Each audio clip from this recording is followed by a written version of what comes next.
A warm welcome to Tech Edu 2025, organized by EWIS. It's definitely a great honor to have with us such a distinguished audience. We have with us principals, vice principals, we also have with us teachers and industry experts who are helping us shape the future of learning in Sri Lanka.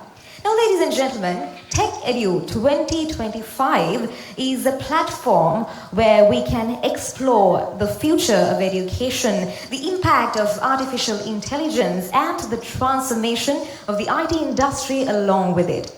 And as we're all aware, technology is evolving rapidly. AI is no longer just a futuristic concept. It is here reshaping industries, revolutionizing education, and redefining how we interact with the world. So, ladies and gentlemen, today we are going to embark on an insightful journey, and we have with us a power-packed agenda. So we do assure all of you an impactful and extremely productive session over the next couple of hours. So, ladies and gentlemen, all of you can look forward to a Q&A session as well, where you will get the chance to directly interact and engage with our esteemed speakers. However, if you do not wish to raise your questions in public, we will provide you with a QR code to each of the tables. So you can scan the QR code and you can submit any of the questions that you have, and we will be happy to read them out on behalf of you. Also, ladies and gentlemen, you can get access to the agenda of Tech Edu 2025 through the QR code. And we'd like to request all of you to please put your mobile phones on silent mode so that it won't interrupt our proceedings. So, ladies and gentlemen, today we are going to embark on a journey to understand AI technology, its impact, its integration into the IT industry, and how all of this will affect our future generations. So to get everything started, ladies and gentlemen, to officially welcome all of you to Tech Edu 2025, it is now my honor to invite on stage Mr. Nirmal Piris, Director, Business Development and International Relations, EWIS. Ladies and gentlemen, let's put our hands together and let's welcome Laptop, TV, mini PC, smartboard, monitors, වගකීමක් සහිතව වාරික වශයෙන් ගෙවන්න ගන්න. දැන්ම by evis.lk වෙත පිවිසෙන්න. Welcome him on stage.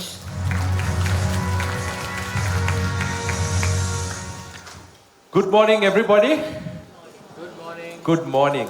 So, let me, on behalf of EWIS, welcome all of you for Tech Edu 2025.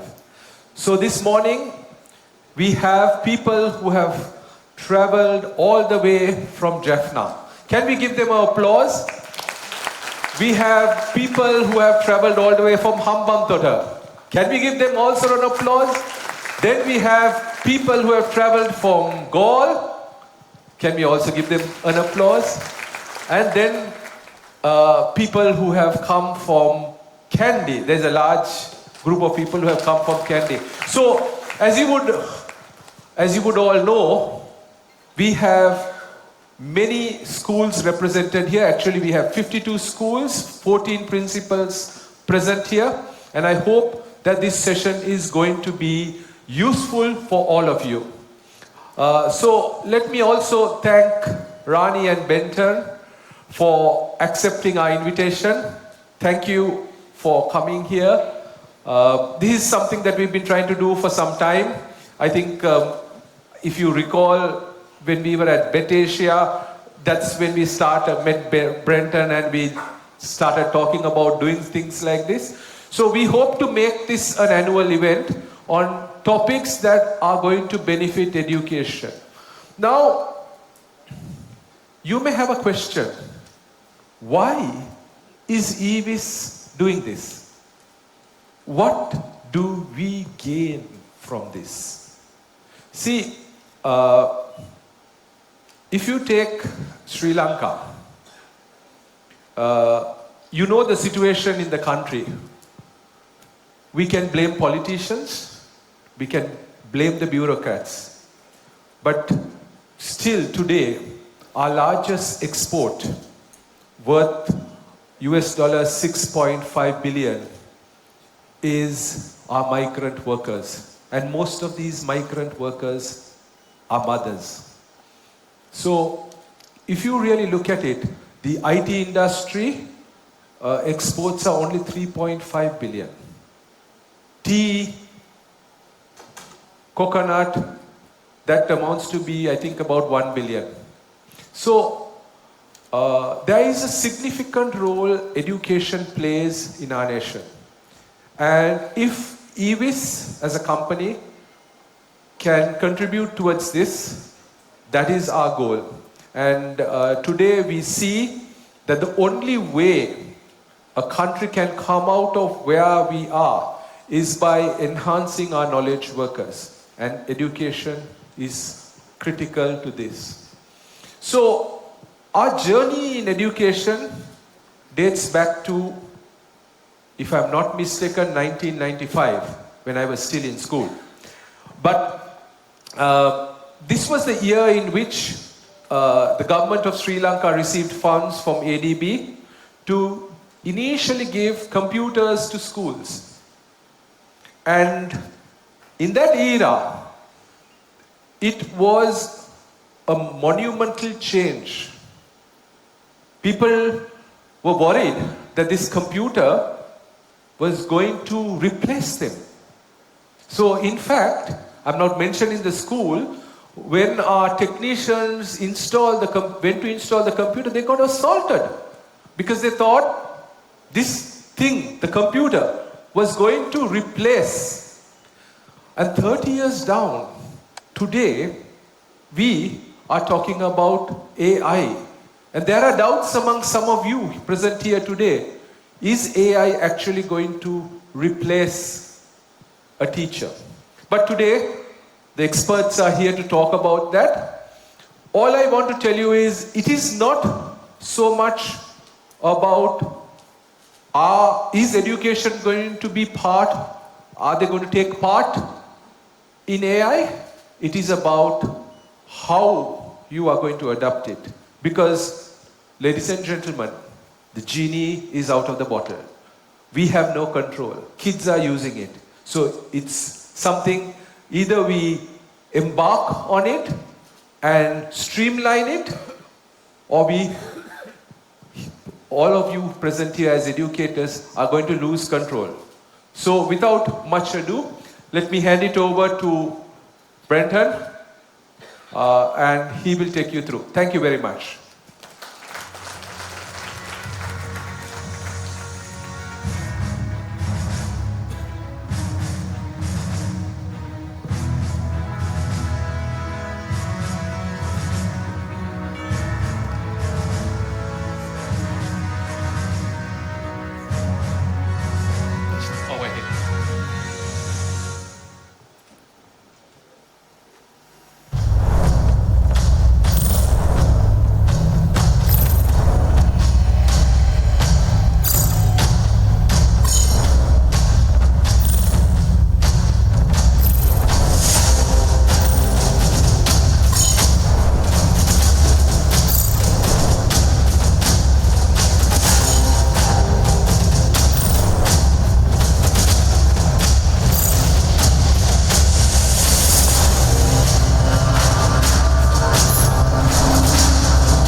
Ladies and gentlemen, that was a brief glimpse into EWIS, and we'd also like to thank Mr. Nirmal Piris for his warm words of welcome and for emphasizing the importance and timeliness of an event of such nature. With that, ladies and gentlemen, now we have the opportunity to listen to an expert who has been researching and understanding this industry for many years. Ladies and gentlemen, please allow me to introduce to you our keynote speaker, Professor Brenton Burchmore.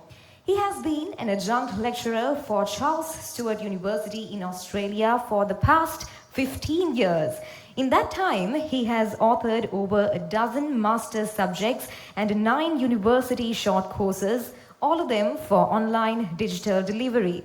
He teaches 6 to 8 of those subjects every year and has taught over 80,000 enrolled students so far. He has won his award for Best Lecturer 8 times during that period as voted by the students. His own qualifications include a Master of ICT in Education, an MBA in Computing, and other postgrad business qualifications. He is also the CEO and co-founder of Conperia, a digital education consultancy based in Singapore with clients all over Asia. He is helping both businesses and institutions to develop their AI strategies. Conperia has developed learning apps that use his own 3-con pedagogical model for digital learning, which combines his practical, digital, and academic experience. Today, ladies and gentlemen, he is an industry thought leader on the use and adoption of AI and large language models in education and business. Ladies and gentlemen, please let's give a big round of applause and let's welcome our keynote speaker on stage, Professor Brenton Burchmore. Thank you. Good morning, ladies and gentlemen. Thank you for your time today. We're going to be going through some presentation to try to demystify some of the intrigue and uncertainty around AI. We're going to explain a little bit of what happens behind the scenes, under the hood. As an educator myself, I love to explore the why of things, so we're going to go down that path as well. Here's a quick look at our agenda today, what we're going to be talking about. We will explore a little of how AIs work, large language models. What is their method? How do they deliver what they give us? We'll talk about the pros and cons, the advantages, the disadvantages. What can it do and what can it not do?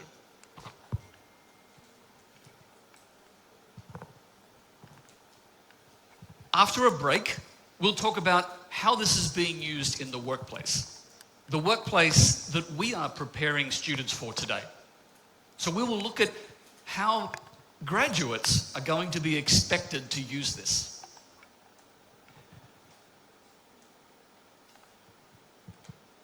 And at the end, after the tea break, we will talk a bit about how educators are using it. We'll talk about how students are using it. And in between, along the way, we'll have a couple of practical examples.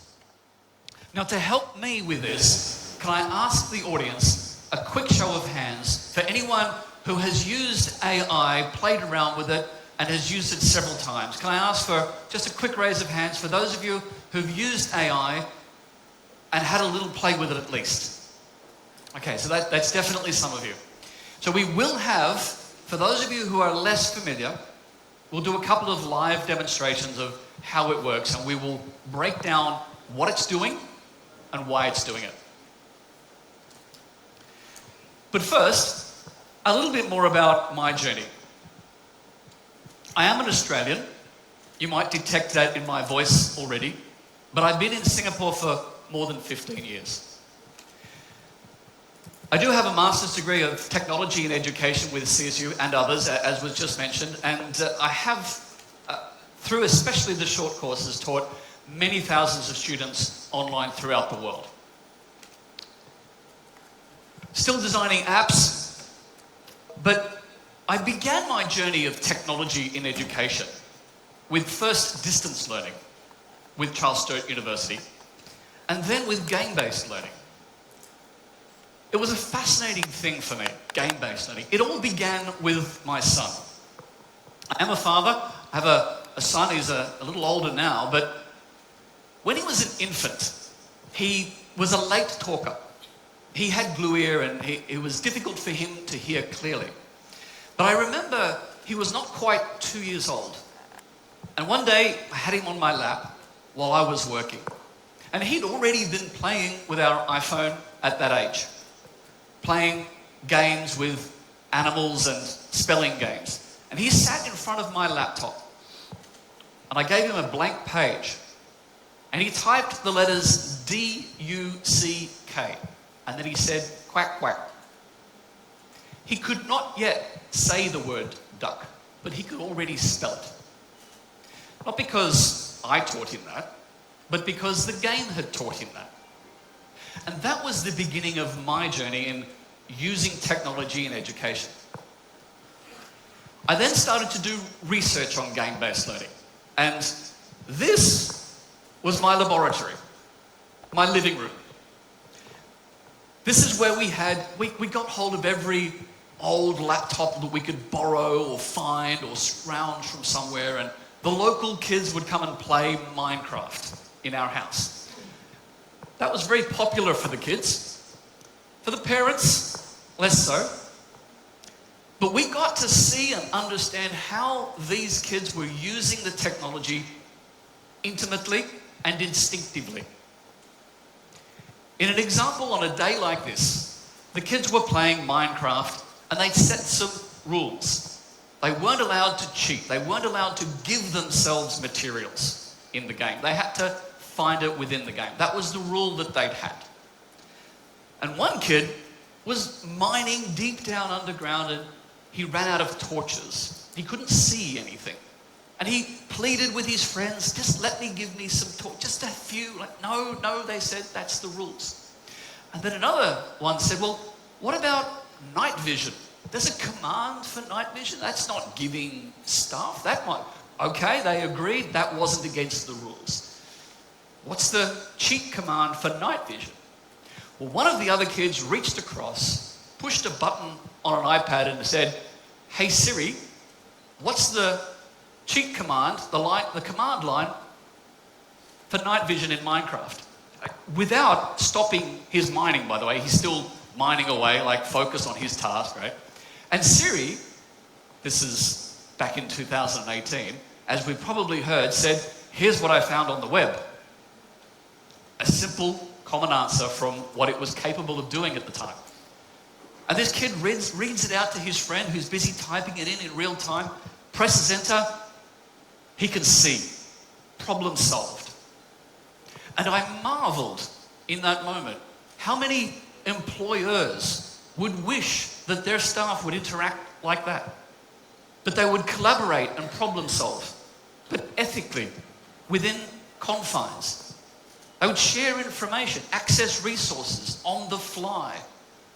These were not things that these 10-year-olds were taught in school. They'd learned it in order to succeed in the game. There was another time when my son said to me, he was teaching me how to play a game. It was an iPad game where you hold it like a steering wheel, a racing game. And he was explaining to me that I shouldn't do the next race in line because if I win that race, it'll offer me a new car at a discount. But that discount is one time and I didn't have enough money. So it's not very efficient, Dad, he says to me. He was 7 at the time, explaining to me the concepts of discounts, delayed gratification, future value, not knowing what they were, not having been taught to these things, but simply being exposed to the concepts. This is him in the background. You can almost see on his screen there, he has Minecraft running in debug mode. He was trying to troubleshoot why he had some lag that day. Now you might imagine that he would follow or be interested in a career in computers. This is him today. He turned 17 this month. And no, he's not a computer expert. He's a musician. He already can play 9 instruments and he can sing. But his first instrument, where he learned how to play music, was a game called Fortnite, which is where he was able to lay out a series of pads in the game that each played a different tone. And when you run along that, it played the Billie Jean song by Michael Jackson. He was a fan, at least still is. His experience with these technologies was intuitive for him. At 12, I saw him learn every Rubik's Cube you could imagine, not just the 3x3, the 4x4, 5x5, 11x11. I didn't even know they had 11 sides in a Rubik's Cube. He learned how to do all of that, YouTube.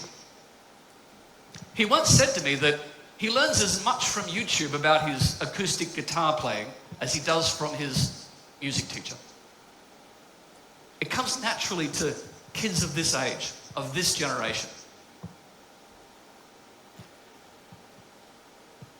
Here's some names you might remember. I'm sure you've all seen some of these. These are online services that have grown in popularity. They're all very popular and common today. But you can see the start date. And the more recent we get, the quicker it seems to happen. This is how long it takes to get to 1 million users. Now, the usage of AI has been one of the fastest we've ever seen. And there's a few important takeaways from that for all of us. Instagram, back in 2010, took 75 days to get to 1 million users. Would anyone like a guess how many days it took for ChatGPT to get to 1 million users? Anyone know? Anyone want to shout out a number?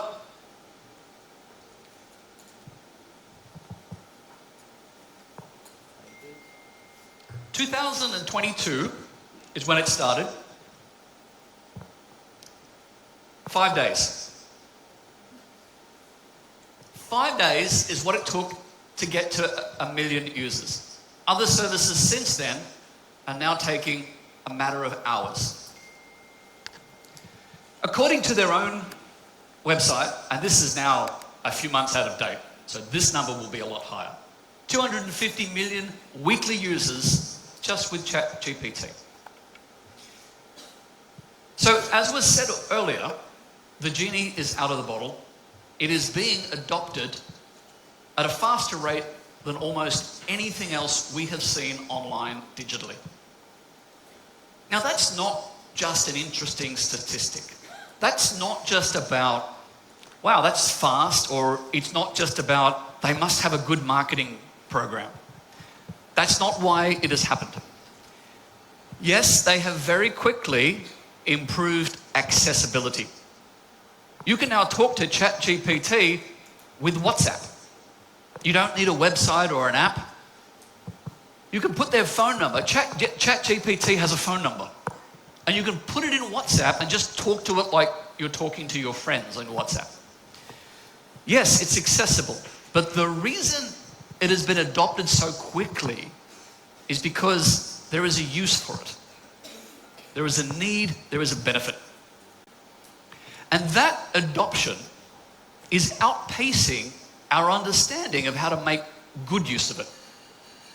And then we come across the challenges, the concerns, the obstacles. Is it all happening too fast?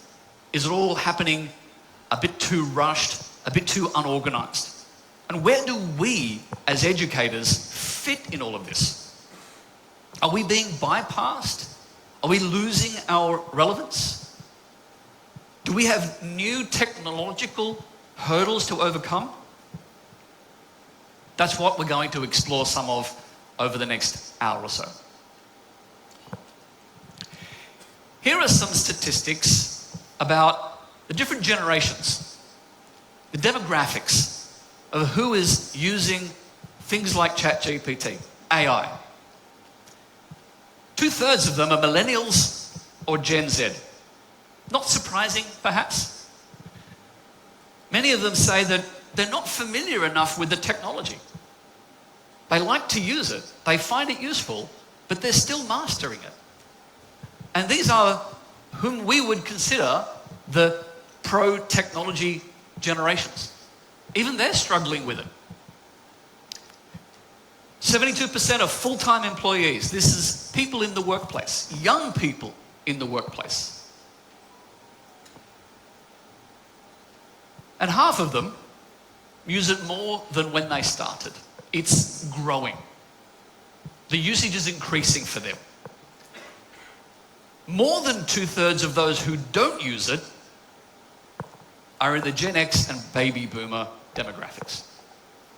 The people in the older categories who are less interested, less familiar, or perhaps they don't have the same need, they don't get the same benefits, and so they don't have the same interest in using it as a tool.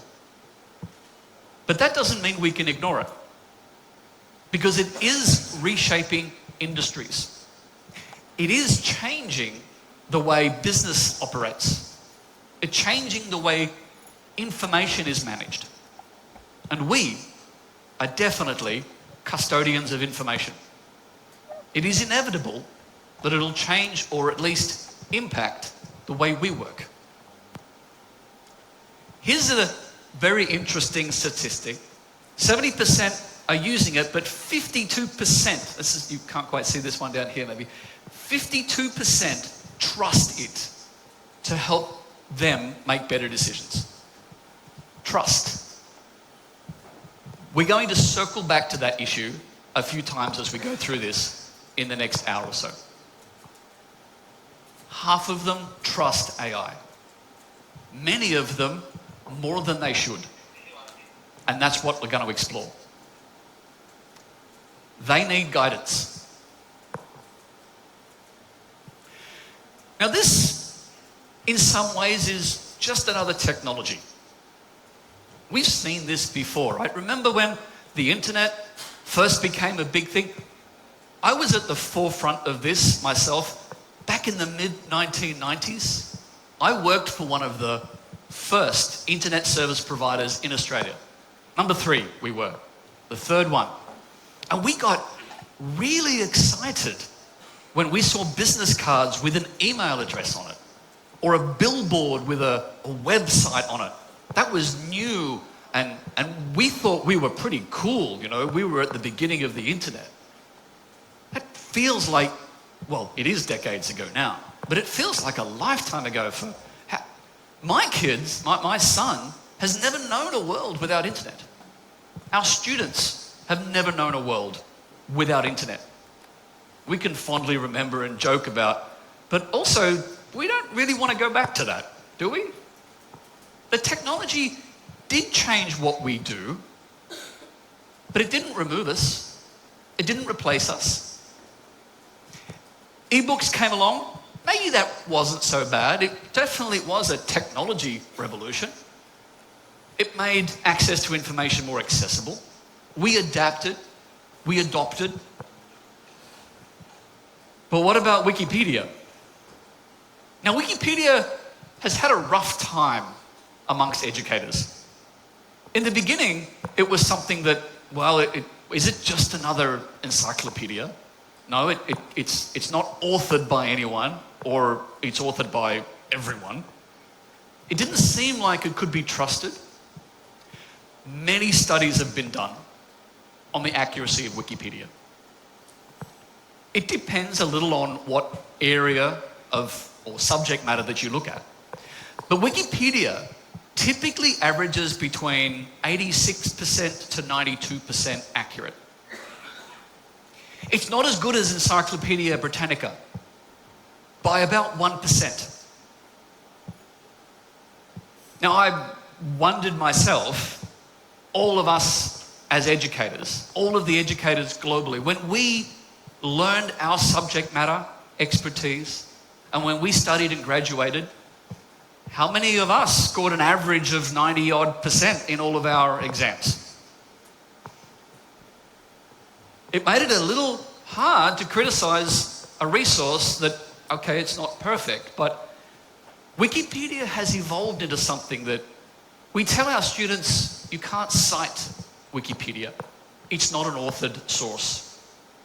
But it has all of the authored sources. It evolved to say, and we've seen it at the bottom of the Wikipedia page, here's all of the other links to all of the sources we are more comfortable with. It's still a valuable resource. It'll give you a quick understanding in a few paragraphs, and then it'll give you more to research if you want to. Let's go back even further. Calculators. This was even before my time. 40 years ago, when I was in high school, calculators were already common. They were already useful as a tool. So I didn't really see the upheaval that must have taken place when calculators were being developed, pocket calculators were being discussed. Do we give them to the students? The clamour of, well, look at what they're going to miss out. They won't be learning all this mathematics. This handwritten mathematics was good enough to send astronauts to the moon. Good enough for NASA. Why our kids should learn this? What did we do when calculators entered the classroom? We taught them harder math. We lifted the bar. We made them learn more. Can I ask, does anyone here not know how to use a calculator? Phew. Now, I'll raise my hand, actually, because I've seen my son's grade 11 calculator, and it's got buttons on it that I don't know what they do. Calculators have evolved. They are clever little boxes now. They have been for a long time, but they're not a threatening little box because we just ask for more from our students.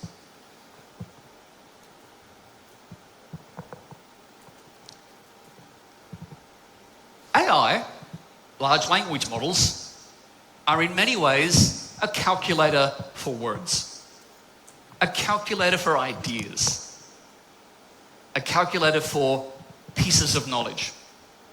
It's a tool that simplifies some tasks, but doesn't do anything else. A calculator won't tell you what to do with an equation. It won't tell you how to make use of an answer. It won't tell you what the right question is. AI will give you what it thinks you want to know, driven by precisely what you've asked it for. We're going to explore that in a bit more detail. Let's go through a few terms and separate some phrases or some acronyms that you might have heard. AI, it stands for artificial intelligence. It's a bit of a misnomer because what we're talking about isn't really intelligent. What we usually refer to, for example, if we're talking about ChatGPT, we're talking about a large language model. It's all about language. It's a kind of AI. Generative AI is just another kind of AI. These three are often the same thing. ChatGPT is all three of these. It's referred to broadly as an AI. It is, more technically, a large language model. And it generates output. It doesn't just analyze. It'll create things. This one, artificial general intelligence, that doesn't really exist yet. So you might see some news articles where companies are talking about developing artificial general intelligence. This is what we're used to seeing in science fiction movies. Aware robots, aware computers. Right? This is the Skynet problem, right? We're not likely to have that in real terms until quantum computing reaches the level to support it. So if you hear news about these, take it with a grain of salt, unless it's also talking about quantum computing. Because the processing power of quantum computing is the door opener to our ability to compute on a similar scale to the human brain, or any brain. I call these simulated intelligence, because it's not really clever or intelligent. It's simulating something that looks like that. I have a gorgeous little 5-year-old Cavapoo, little dog. She's a gorgeous, fluffy little thing, half King Charles Cavalier, half mini poodle. She has more intelligence than ChatGPT. When we measure intelligence as a creature. But she can't give me an answer like ChatGPT. She can't simulate the intelligence. She knows about a dozen words. We're going to break down in a moment what I really mean by separating intelligence from it being simulated. What can AI create? What can it put out? It can deliver text. This is what the large language models do. It can give you code. There are those like the GitHub Copilot that are used specifically for generating software code. And this can be a very powerful tool for people writing code. And yes, there are people in this industry that are thinking, wow, do I really want to become a coder when coding is going to be taken over by machines? Well, more likely, the software that we're going to be able to write is just going to get harder. And bits of it will be done by AI. Who knows? We might even one day get software that doesn't have bugs in it. Let's not get too far ahead of ourselves. We can create images, static single images. We can create video. It can be lifelike or it can be animated. We can do audio, speech simulated. Sounds very lifelike. And spatial, 3D. This is where games are using virtual reality. Games are using AI to create 3D environments. I play a lot of games. I am a gamer, as was seen before. I like to say that I've probably accumulated over 20,000 hours of online gaming time. I call it research, by the way. My wife calls it something other than research. And my 17-year-old son is working very hard to catch up. But it's all going to change. The games we play are going to get far more sophisticated. Because the creative ideas that take so much work and time and effort to turn into code, to turn into 3D environments, to create as video, as images, it's going, and it is already getting much, much easier. Because the heavy lifting is being done more and more by AI producing it. For quite a while now, we've had AI that does analytics. It takes a large amount of data and will process it, will analyze it. This is all the things that different AIs can do. It's the top few that are relatively new. Here's some logos for some of them that might look familiar to some of you. Now there's 6 major logos here, but there's not 6 different models. A model is a particular AI that's been built and designed in a certain way, with certain parameters and certain rules. ChatGPT, we've probably all heard of this one. Microsoft Copilot is built on the ChatGPT model. So is Perplexity. Meta, this is Facebook or WhatsApp. You will see this little symbol. They run their own called Llama, Llama 3. And by llama, I do in fact mean the animal with the long neck, looks like a sheep. That's what they call it, and that's their logo, the llama. Google Gemini. If you go in and do anything in Google, you'll have access to Gemini. Claude by Anthropic runs on the AWS platform. So we're going to see more and more individual niche AIs built on a bigger model as structure, but built to do a different job. Trained on different information.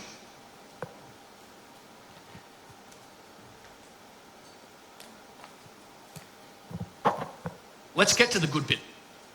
How do they work? This is one of the more important sections of our discussion today. A large language model is an AI system that's just been trained to simulate human-like text. Trained. They are given massive amounts of data, many terabytes of data usually. And this comes from all manner of sources, books, the internet, yes, Wikipedia as well, perhaps, websites, whatever they decide to put in it. And that's an important point that we'll circle back to later. Whatever is decided to train on that data. So this means you can have generalist systems like ChatGPT that are broadly aware of the internet. and know a little bit about many things. But you also get very narrow and specific AIs. You get AIs, for example, there's one that's been trained on medical data. And in that one, the medical data has been very carefully chosen. You're not going to see grandmother's cure for hiccups as described on Facebook. Not in that one. You're going to see only medical journals. You're going to see only explicitly chosen information that is accurate and curated and tested. There's another that's just for law, legal firms. In the US, there's a lot of different conflicting state law. There are AIs now that are specifically trained on all the case law, all the legal documents, and that's all they have. Those ones are less likely to embarrass the lawyer by referring to cases that never existed. How the AI does what it does is purely mathematical. Every word, it doesn't really call them words, it calls them tokens. And it creates a mathematical relationship. So when I say in a little while that it doesn't really understand context, it simulates context. Because what it's able to do is to understand that statistically, these words usually go together when you're talking about that topic, whatever the topic is that we are discussing with an AI. So it has a statistical probability, and what it's doing as it writes a sentence is it's calculating the statistical likelihood of what is probably the next word. And it is so good at that that when we read it, we see an idea. We see a concept. We see a fact, a piece of knowledge. We relate to it when it's all together as a sentence. But the AI does not see the entire sentence. It sees only a mathematical relationship between the individual words.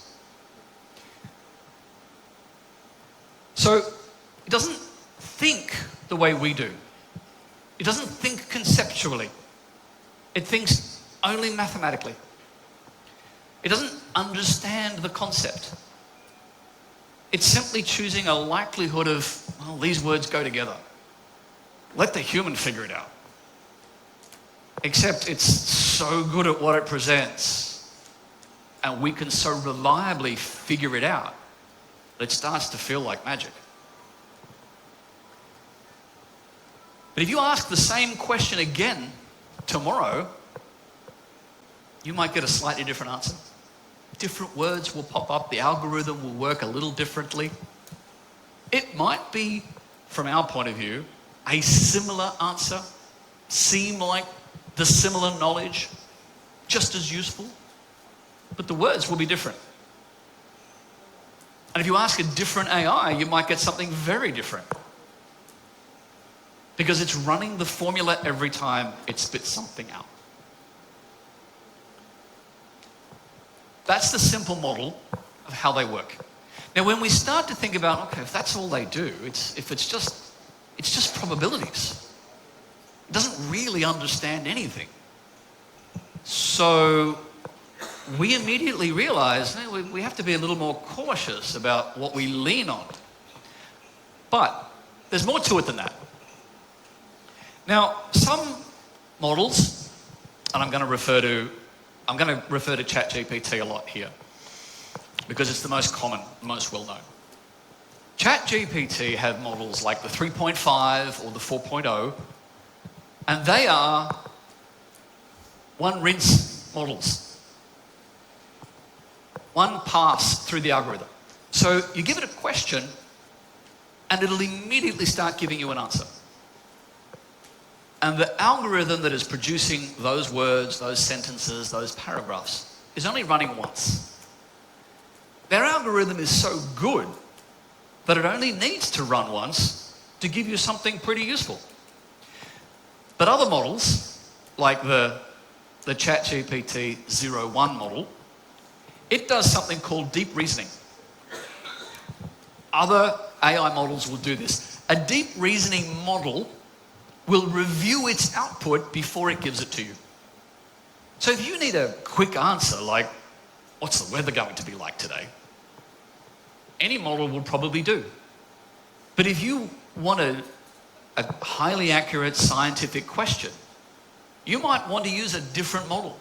Choose the model that's going to do the deep reasoning. It will take a few seconds longer, but it'll look at its own output and run it a few times through the model, double checking the words that it's wanting to show you to say, well, is this really the right thing that's going to meet the prompt?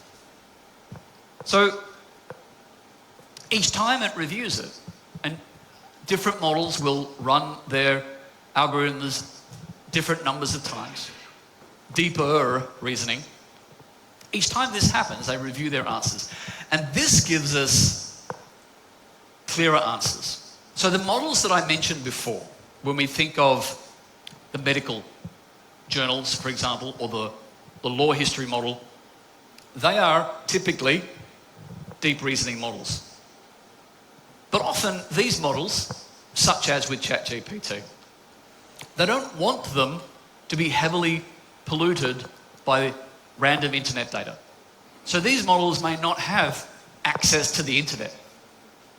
Whatever they've been trained to do is current at that point, which means a year, 2 years later, they start to get a little bit out of date.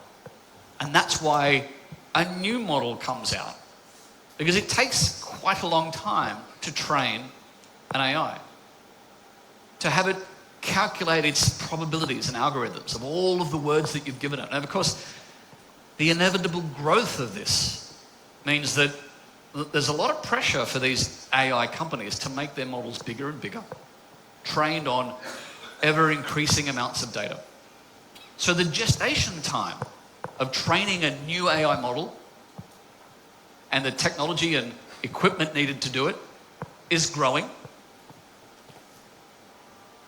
But if you want access to the internet and you want something that's a little more than a stab in the dark, you might need something called a deep research model.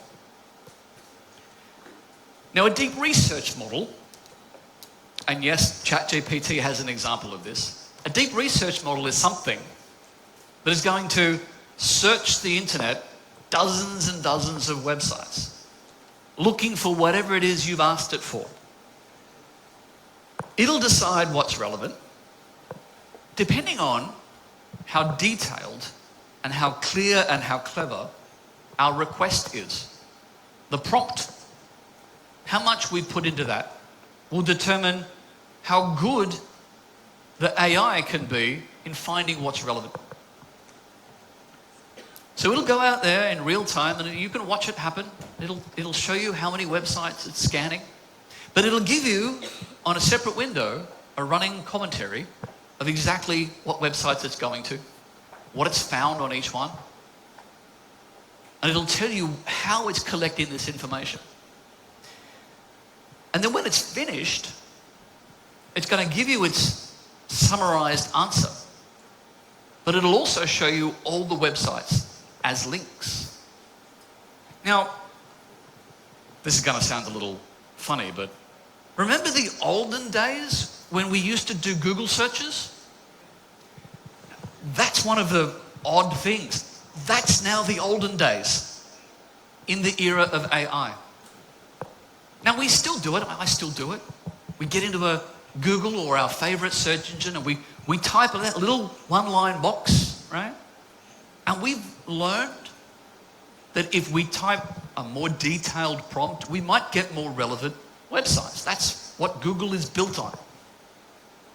Web searching. And we then have to spend the time looking through all those websites. Now, yes, we get to choose which websites. We can ignore the stuff that we see. Oh, that's not relevant. That's not honest. We can do that. We can curate our own knowledge and research. And we can spend the time scanning 35 websites if we want to. But what's more likely? We'll get through a handful until we've got what we think is enough, and then, too busy. That'll do. I'll use that.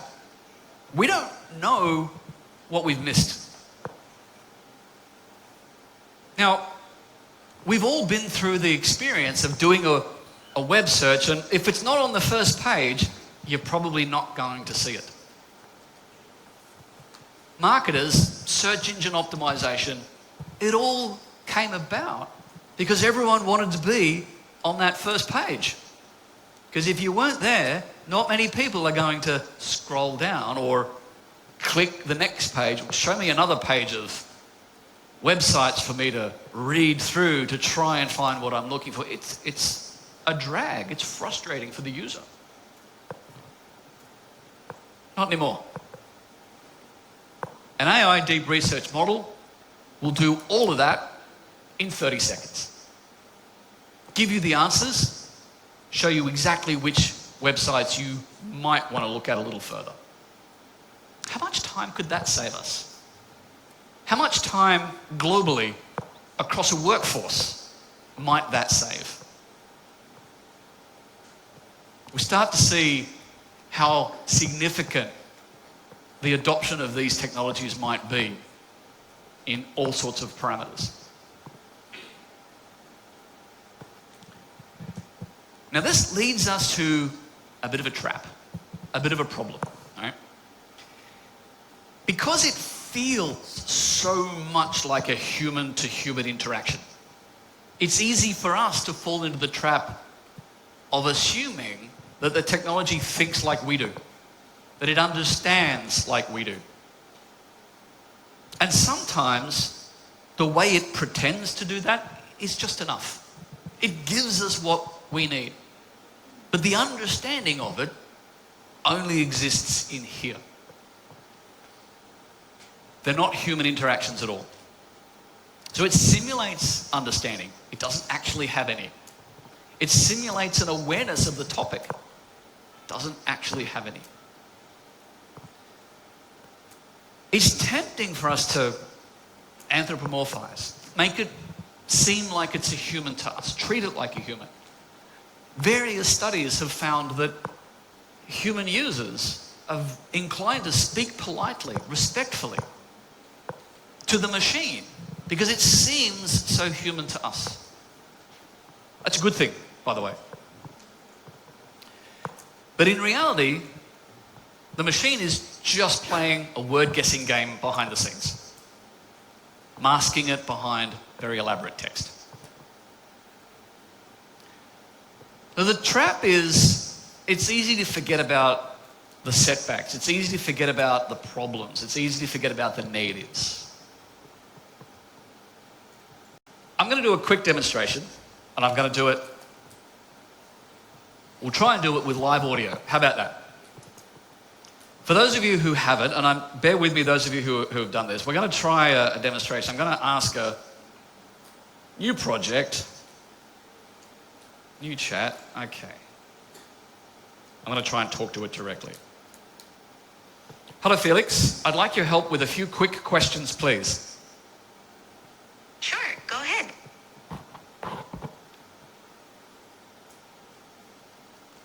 In 50 words or less, can you please explain to me the psychological concept of groupthink? Groupthink is a psychological phenomenon where the desire for harmony within a group leads to irrational decision-making. Members suppress dissenting viewpoints to maintain consensus, often resulting in poor outcomes.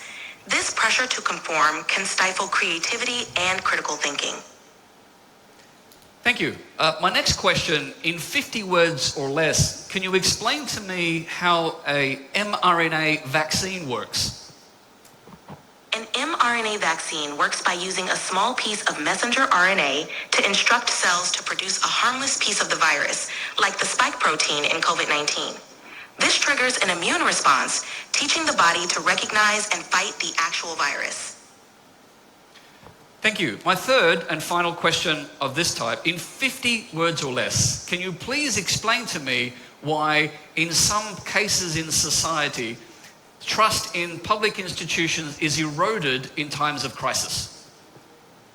Trust Trust in public institutions can erode during crises when perceived mismanagement, lack of transparency, or conflicting information undermines confidence. When institutions fail to communicate effectively or respond swiftly, public skepticism increases, weakening trust. In 100 words or less, can you please give me, using a real-world example of the last several years, give me an example of how these three concepts might interact with each other? Sure. Consider the early COVID-19 pandemic. Groupthink within some governments led to delayed responses and uniform messaging, even when data suggested alternative actions. As the crisis unfolded, inconsistent guidance eroded public trust in institutions. For example, differing mask policies and evolving guidelines fueled public confusion and skepticism. This combination illustrates how groupthink, mRNA vaccine development, and trust in public institutions can interact, ultimately affecting public health outcomes. All of that got also printed in text if I wanted to copy and paste. I'm going to put another question in, but I won't get a verbal response this time because I'll show it to you on the screen what it's going to look like. Can you please create a 5-point lesson plan for me to explain what you've just given to me to a class of 15-year-olds? We'll have a look at that.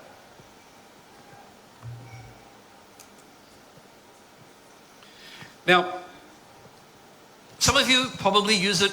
This is just a simple example. The point here is to tell you or show you how effectively it is simulating. That feels just like I'm talking to a person. But remember, all it did was algorithmically figure out what the next word should be.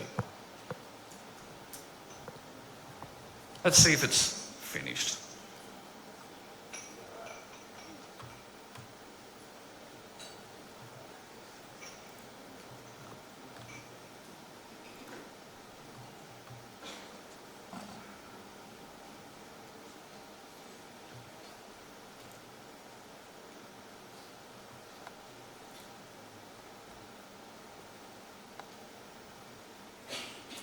Not yet visible.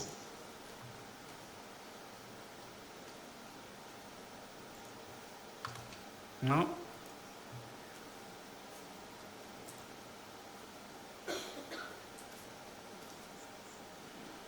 Here we go. Why does it give me space fleets?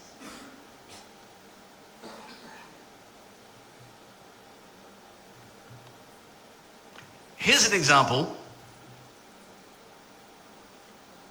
of where it's taken a context that I had been talking about. Why is it talking about science fiction space fleets? Because one of my hobbies is science fiction writing. I've been talking to it about space fleets. So now it's mixed up the context. Even though I've just said, here's where I made the mistake. I said, the things you just told me about. What I didn't say is explicitly the three concepts that I just covered. It's gone off on a tangent. It thinks it knows what I'm talking about. It's not correct.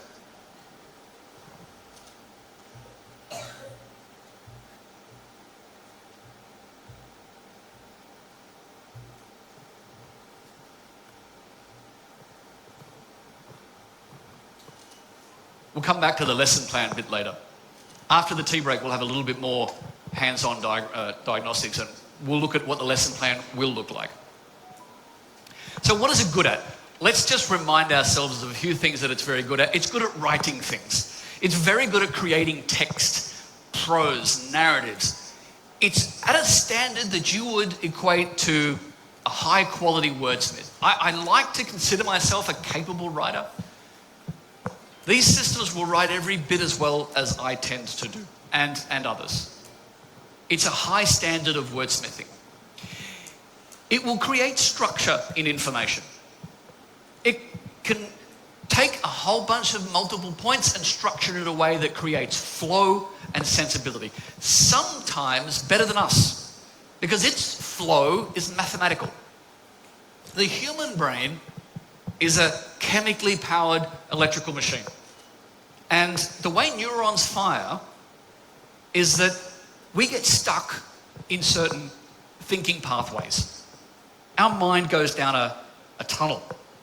And it happens because of neuroscience and the way our brain carries thought along biological, chemically based circuitry.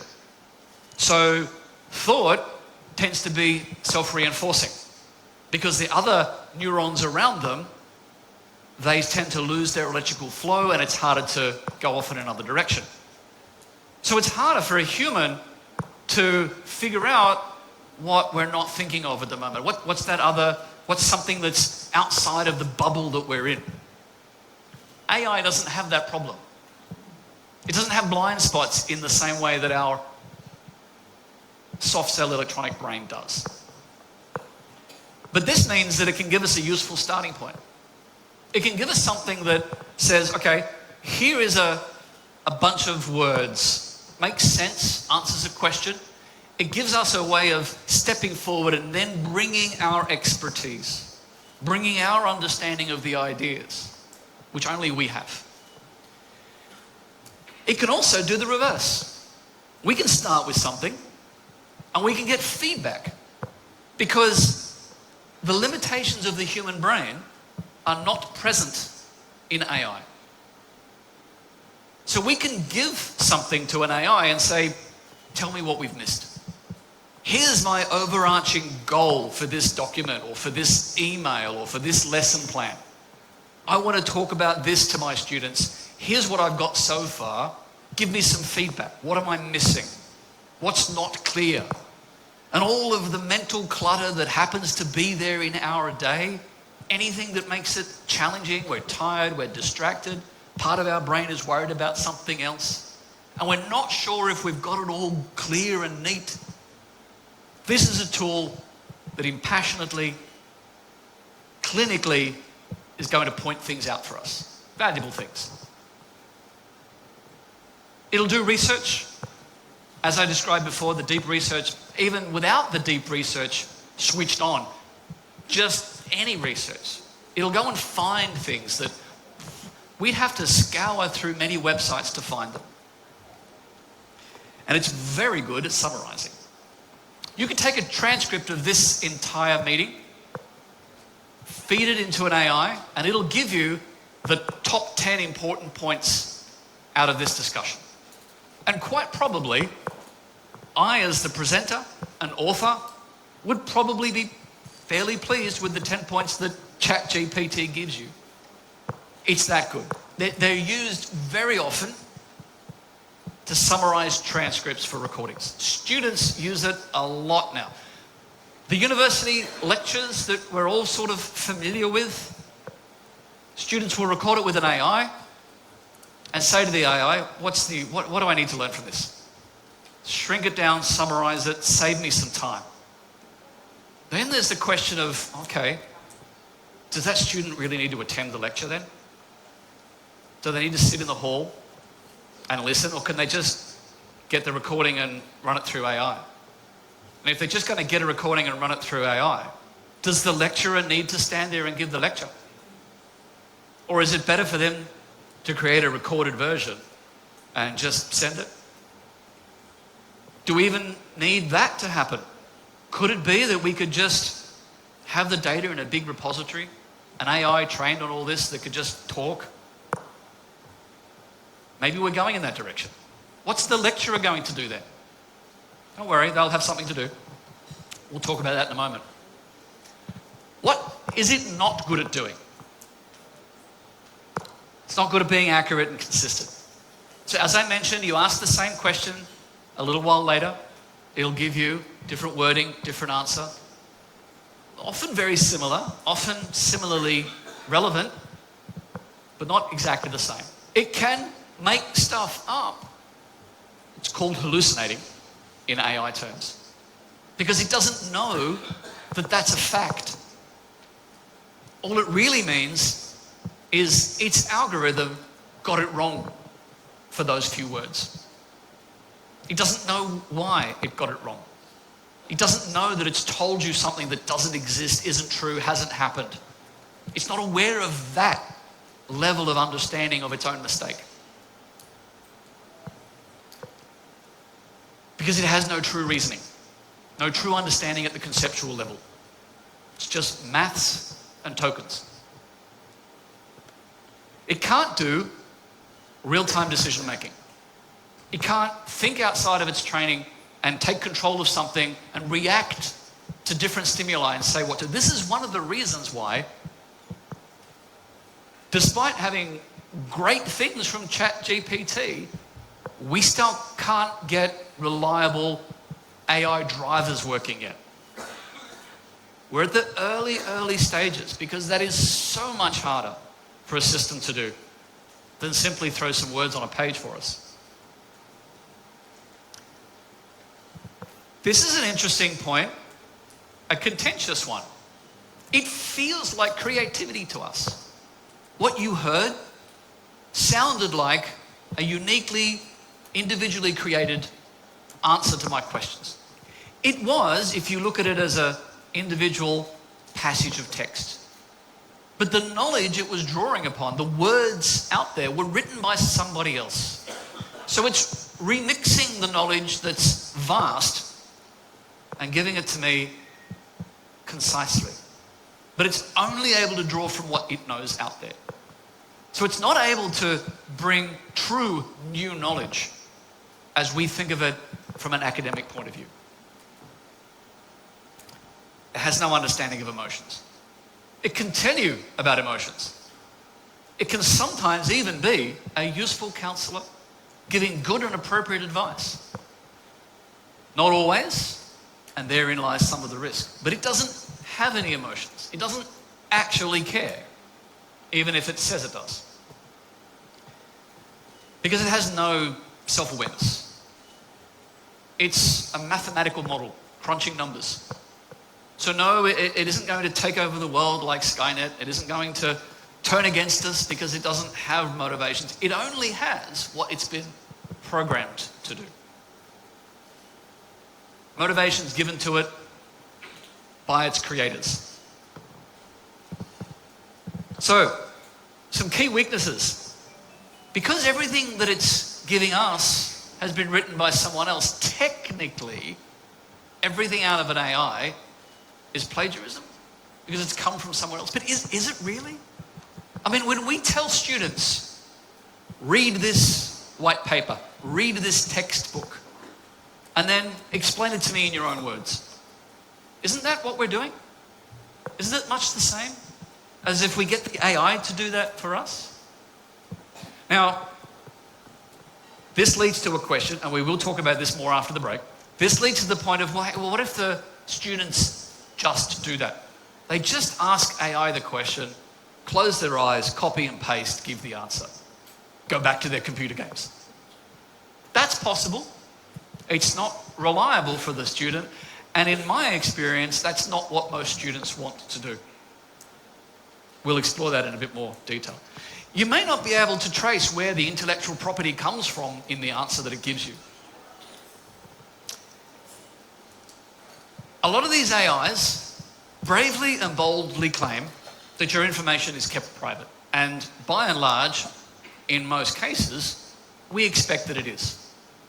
There have not yet been large-scale scandals. I'm sure at some point, some AI models will slip up, things will go wrong. But today, we have organizations that are very cautious about uploading sensitive company information into an AI. We're now starting to see organizations using localized versions of their own AIs, agents. So they're not putting their company data out there, but they're using AI algorithms on the data they have internally. We'll go into more detail in that after the break. It has no relationship with the truth because it doesn't have relationships with bigger concepts. It looks like it understands a context because it's mathematically arranging things that are all part of the same idea, but it doesn't know that it's an idea. It doesn't mean anything to them. All the meaning is in here for us. We have to bring all of that. which means only us, only we can figure out when it's wrong. There's no one to blame.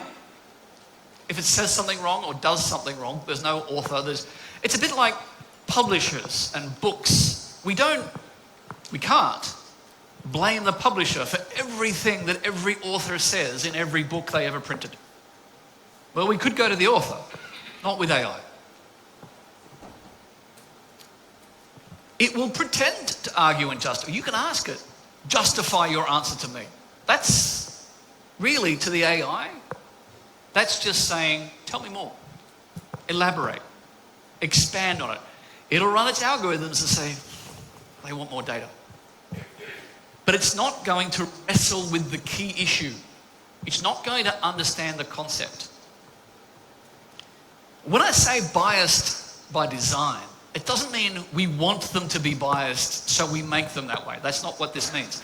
It means that everything that we put into an AI is decided by humans.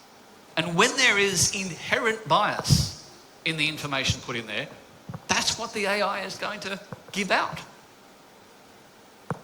Now, we might look at this and go, oh, it's biased, right? That's not good, yeah? But so are humans. We are far more biased as human beings than the average AI. The average AI is looking at things that are much broader than what our mind will contemplate. The echo chamber idea, if we have people that are liberal-minded or conservative-minded and they're looking in social media, we will find things that agree with our point of view. And we can confine ourselves to only a steady digital diet of stuff that we like because we agree with it. We can do that. And we've seen evidence of this in our society. Generally, AI isn't going to do that. Yes, it is biased by design, but not as much as us. Now, we will have a detailed discussion after the tea break that goes into more practical details. We're going to explore how workplaces use it and why, and I've got a few more statistics for you, and how educators can use it. But I want to pause for a few moments, and we're going to have some time for some Q&A. I think there's a QR code also up on the side screen there for those of you who want to type in your questions. To talk about what we've covered so far, does anyone have any questions on how it really works, why it really works like this? And we can explore that for you in a little more detail.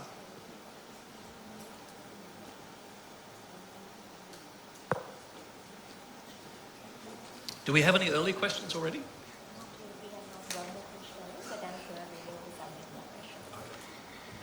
Well, ladies and gentlemen, I'm sure after that fascinating session, many of you have questions buzzing in your minds. So we are now opening the floor for questions. This is the chance for you to engage directly with our esteemed speaker. And if you don't want to voice out your queries in public, please, you can submit the questions through the QR code. I think we've got some questions, and ladies and gentlemen, we will also provide you with a microphone. So if you want to directly ask Professor a question, you may please raise your hands and we will give you the microphone. So till we get some questions from the audience, Professor, I think we can address the questions that are there on screen. So the very first question is, what should we think about the news hype that AI is going to take away jobs? The short answer is that it will change jobs. We remember, perhaps a little before most of us, when factory workers, factory jobs were changed or taken away by robotics in manufacturing. And yes, robotics proliferated in manufacturing, and a lot of people building simple things no longer worked on the factory floor. Building complex things, that still happens by hand, but some pieces of it are now done more and more by computers. So we simply saw a shift towards service industries out of manufacturing. We will now see similar changes for knowledge workers. So the simple, elementary, basic functionality of knowledge workers, those roles will be significantly changed. There will be less need for them. We're already seeing businesses saying that all the work that the graduates tend to do, the extra people that were cheap to hire and were handling menial administrative tasks, more and more of that is being done by AI. So those graduates are going to have to do a higher level of job to be employed. That means they're going to need a higher level of skill, a higher level of competency. This is pressure that we are all going to face as educators, people preparing those people. It will take away a section of jobs. It will change a lot more jobs than it's going to replace. But it'll create jobs as well. We don't really know what that ratio is going to be.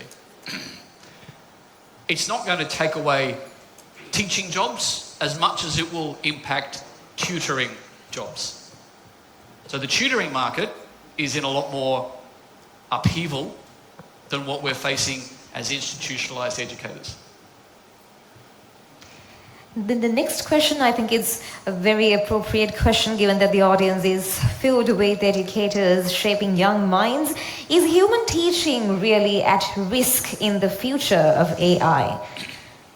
Well, we touched on that a moment ago when I talked about tutoring. One-to-one tutoring is going to have more upheaval because the way AI customizes its answers to the specific questions of the person asking means that tutoring is not as much required. Pardon me. So I do think that in that sector of teaching, there'll be some bigger changes. But if we think about schooling, okay, let's start with the fundamental fact that mum and dad can't look after the kids. The kids have got to go somewhere, and they're going to spend a day with someone. It's still going to be us, and we still have a lot that we can teach them. And AI doesn't understand what it's saying. It thinks it does. And because of that, there will always be the need for the thinking mind of the human being to bring the meaning to whatever comes out. So, no, not really at risk. Changes, yes, but at risk, no. Is there a best resource for teachers and others to learn about AI? I think this is associated with the fact that sometimes even ChatGPT can give false information. So I think what they're asking is there a more credible, a proper, like the best resource for teachers to, depend on? There are some good resources, and I won't preempt too much of that because we're going to have a whole discussion about that after I've finished with the stage that will give all of you some very specific resources, tools, websites, training platforms that you can go to that will learn. But if you just have a quick question about it, ask the AI. And if you're concerned, as you've rightly pointed out, about accuracy, don't limit yourself to one AI. Have 3. Ask ChatGPT, ask Gemini, and ask a Llama model the same question. It will still take you a lot less time than it would to have read through a bunch of websites. And then you can see 3 different answers and you'll be able to be a lot more comfortable with where the truth lies and where it parallels.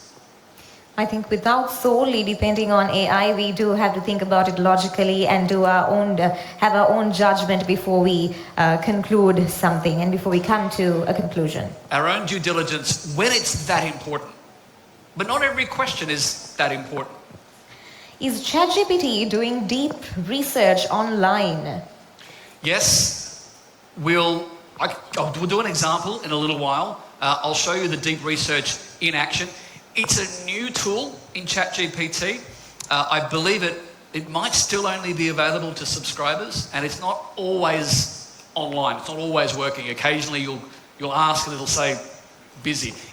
It's because it's globally accessible. It has a limited amount of resource, and sometimes you've got to come back a few minutes later. But we'll try and do a demonstration of it and show you how it works. But yes, you can do it right now. How do I teach my students about AI when they do not have their own devices in the classroom? It's a common situation in Sri Lanka. In schools, we do not really encourage the use of digital devices like phones, laptops. So it's sort of prohibited, I would say, to bring them to school. So I think that is what the question is focusing on, Professor. So all you need is one device and a screen. And you can still use it extensively in the classroom. And in many ways, you can use it more effectively, especially for younger students. Because as a teacher in the room, you can still go through the process online. You can show them the prompt, show them the answers, debate the answer with the students, deconstruct it, show the students where it's right, where it's wrong, how you're going to use it, show them how to write a better question for the AI. You can use it in the classroom if you only just have one screen. That's all you really need. So the students might then go home and use something else, or parents, or a communal computer somewhere. We can still do it with just one. How effective are AI chatbots? So they used to be terrible, right? It used to be, before large language models, it used to be really easy to know when you're talking to a computer. Like I said before, when we were talking to Siri, it used to be really easy to know that wasn't a human. But the large language models, that breakthrough has changed that significantly. The only time that you're not really sure is it an AI or a human is based on the nature of how it responds to weird stuff. You can catch it out. You can say gibberish and it will not come back and say, hey, that's gibberish. A human will say, that's gibberish. What do you want about it? So to do the job they're asked to do, however, they can be extremely effective. Even when the user thinks, yeah, that's a chatbot, it's an AI, I can kind of see that, but it still feels so easy. It's so relaxing to just have that conversation. So extremely effective now. Professor, shall we break away from the screen for a second to check if we have any questions from the audience? Ladies and gentlemen, if you have any questions to directly ask Professor Burchmore, please. You will be provided with a microphone. We'd like to encourage you to directly ask him questions. And of course, we would want you to use the QR code, but we would encourage you more to directly pose your questions. Do we have anyone from the audience? Looks like they're all using the system. Yes, we'll direct. We're having a lot of questions popping up, so I might shorten some of my answers to get through a few more. The algorithms that AIs have been using, different AI providers have their own algorithms. That's why the different models will answer a little bit differently, and that's why leveraging that variety can be advantageous. The algorithms are extraordinarily complicated. They are gigabytes worth of data themselves, just describing the algorithms, and it is all mathematics and statistics. So there's no simple explanation for the description of the algorithms, but that is the secret sauce that has made these things so useful. It's that they've gone from being a handful of specifically coded cause and effect to saying, well, here's just a massive billions of words, run some statistical analysis. So the algorithms is just statistics. The next question is, apart from all the advantages, what are the things we should not upload? Personally sensitive information. You wouldn't upload financial information. You wouldn't upload necessarily private health information. Simple things like getting health and fitness advice, yes, perhaps. But you wouldn't upload anything that is clearly identifying, such as putting in your address or your financial information, contract information, sensitive intellectual property. These are things that you wouldn't upload and give to ChatGPT. If you wouldn't share it with your neighbor, you wouldn't share it with ChatGPT. Now I think we have one question from the audience. Yes. Yes, Thank you very much for giving this opportunity. Especially I would like to ask from our Professor Brenton that now we are talking about AI. So AI basically actually helps to think apart from the normal way of thinking. So now I actually have a question like, if we based on this AI thinking pattern, if we provide everything to this AI thinking pattern, especially in education, how the students are going to, like, when it comes to the critical thinking part, will the students able to perform their critical thinking in future? I mean, will the students be able to develop their critical thinking? Because we are going, like, if we try to solely based on this thinking part, like if we hand it over to the AI, then will the students will be able to improve their thinking pattern or thinking knowledge? So my answer has good news and bad news for that question. The bad news is that, let me start with the good news. The good news is that AI increases the need for students to have and apply critical thinking. But more than that, it gives them a reason.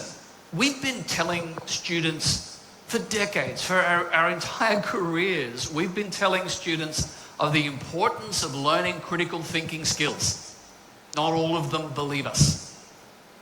But AI, when the student can see what it really is and is not, it's easier for the student to also agree, I need to think now. I can't just trust this. This isn't the one website that knows everything and I'm just going to rely on that. No, you can't do that anymore. And so students are finding their own reasons to think critically. But the bad news is, they still don't all know how. They still need us to guide them and coach them and teach them on how that thinking works. So I don't believe that AI is going to erode the need for critical thinking. I think it's doing the opposite. It's providing so much simple fact, simple answer, simple data, that the hunger that learners will have is that they'll need more critical thinking, but that might be all they need. Because the data will just rush at them in a flow. But they will never not need critical thinking. It's the one thing that they absolutely must have. I think we have time for 3 more questions, Professor. So the next one would be, how does AI affect primary education? Primary kids may have less access, perhaps, in some households to the technology, but the main difference is only the differences we have now. The concepts that we discuss with primary school versus the concepts we discuss in secondary school, they're already different. We already have our curriculum design. That's really the only difference. In some ways, for primary school kids, it's a little easier because they're more comfortable just talking and listening. And so reading a structured document and learning from it is a little harder for primary school kids. But just listening to someone like we just listened to earlier is sometimes even easier for primary. So in some ways, there's more benefit at the primary age, more effective, because it breaks through their cognitive limitations more easily than written documents would. And we don't have, as teachers, we don't have the one-on-one time in primary school with dozens of kids. AI does. I think we have one more question from the audience. Thank you. And Professor, now I have the practical problem. Now some students are there, like they are a little bit fear with, like whatever the jobs that they are going to do in the future, right? Think about the accountant, engineers, doctors. They said like they are having the expert systems, right, for each and everything.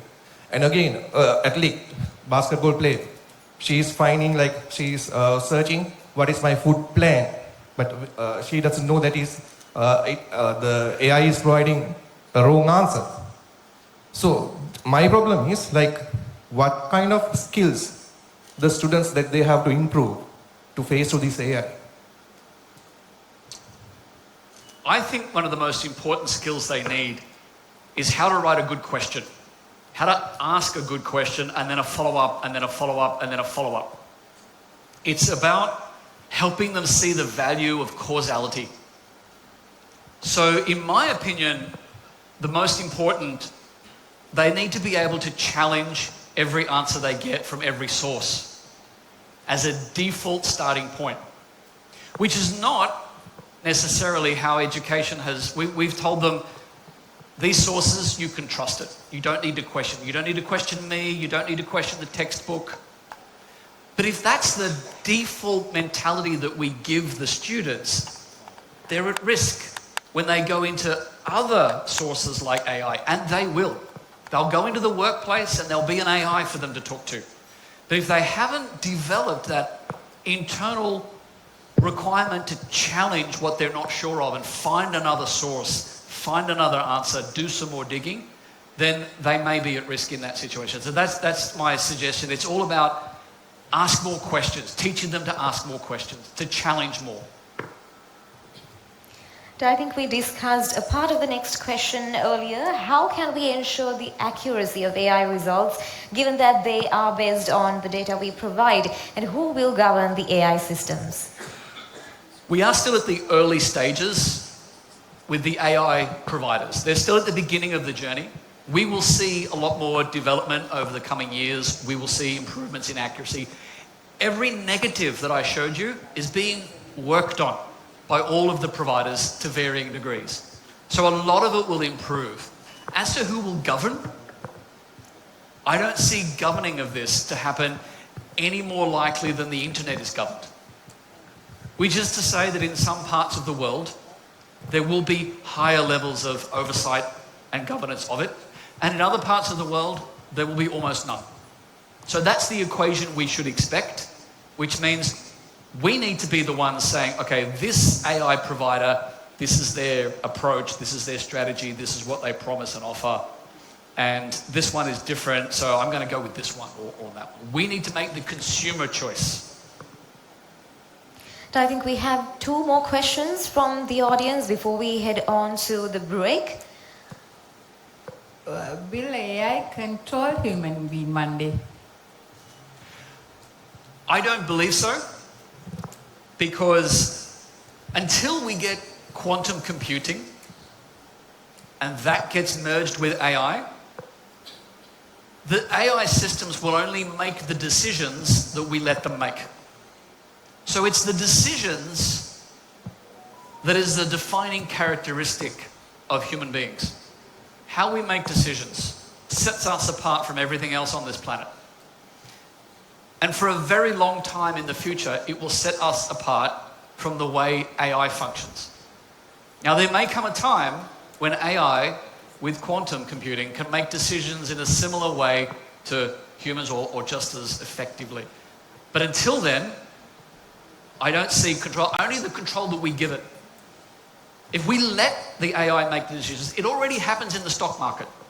And it's been happening for years, where buying and selling no longer is actively controlled by the brokers. It's the algorithms make the decisions, and they buy and sell, but still based on parameters that are decided by someone who has an investment strategy. When this happens, activate this algorithm. So there's still us in control. And I think we can... Sorry for asking again. If it happens, is there any precautions for that? I mean, we doubt about that. Actually, me myself doubt. So for the precautions we should take? Yeah. So trust. What do we trust? Who do we trust with the data that we have? I think the precautions we take is to always maintain healthy skepticism. So if we are always able to say, we're going to not just assume, not just expect, not just allow, but proactively keep those control of the decisions, What are we going to use? I think probably the best thing in our favour is competition. If there was only one AI in the world, we might be in a lot of trouble. But the fact that there's so much business to be gained from it and the competitors are rushing, they will compete with each other, and that's what's going to give us the advantage. So if we keep an eye on the broad industry of what's available, stay aware of what others can do in the AI marketplace, we will be better off. That's a precaution we can take. Don't get stuck with one. I think we can now move on to the final question before the break.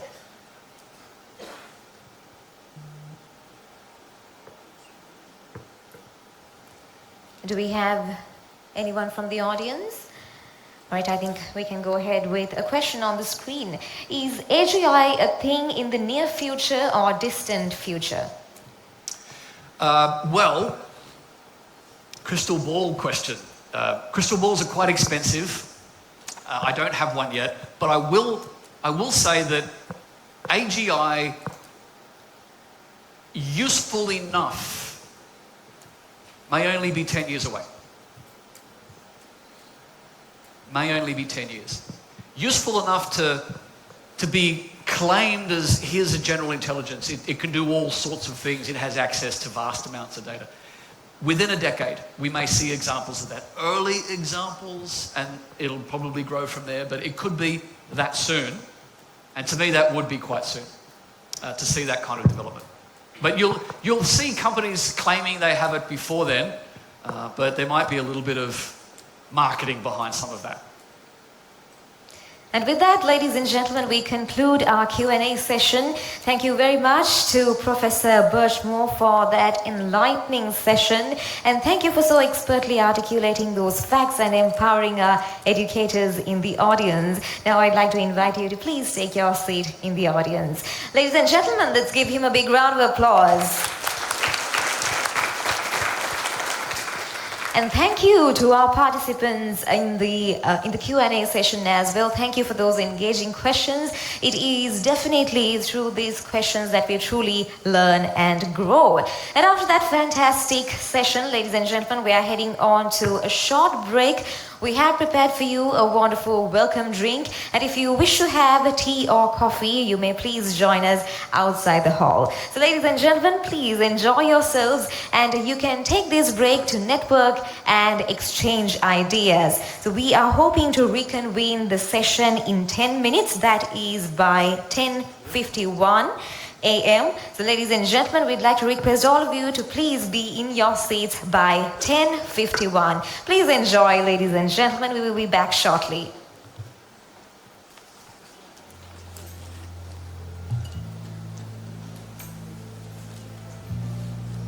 Laptop, TV, mini PC, smart board, monitors වගකීමක් සහිතව වාරික වශයෙන් ගෙවන්න ගන්න. දැන්ම buyevis.lk වෙත පිවිසෙන්න.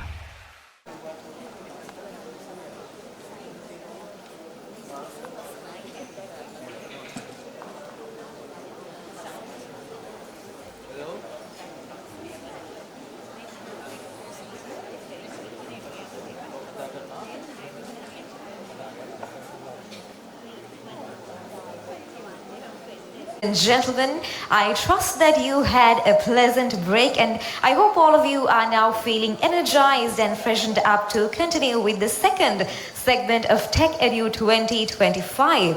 Now we have in store for you a discussion on the practical applications of AI, which will be followed by our second keynote address by Dr. Rani Burchmore, and she will be focusing on free AI training for educators.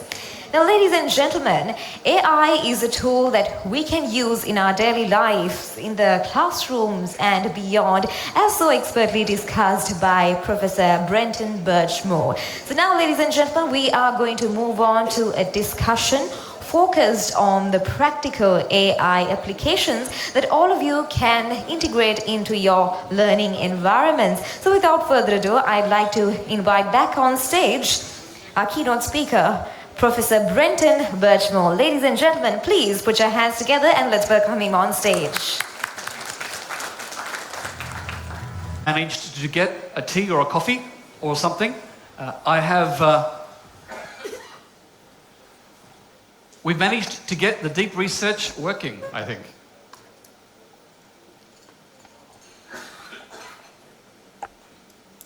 Let's see if I can share that.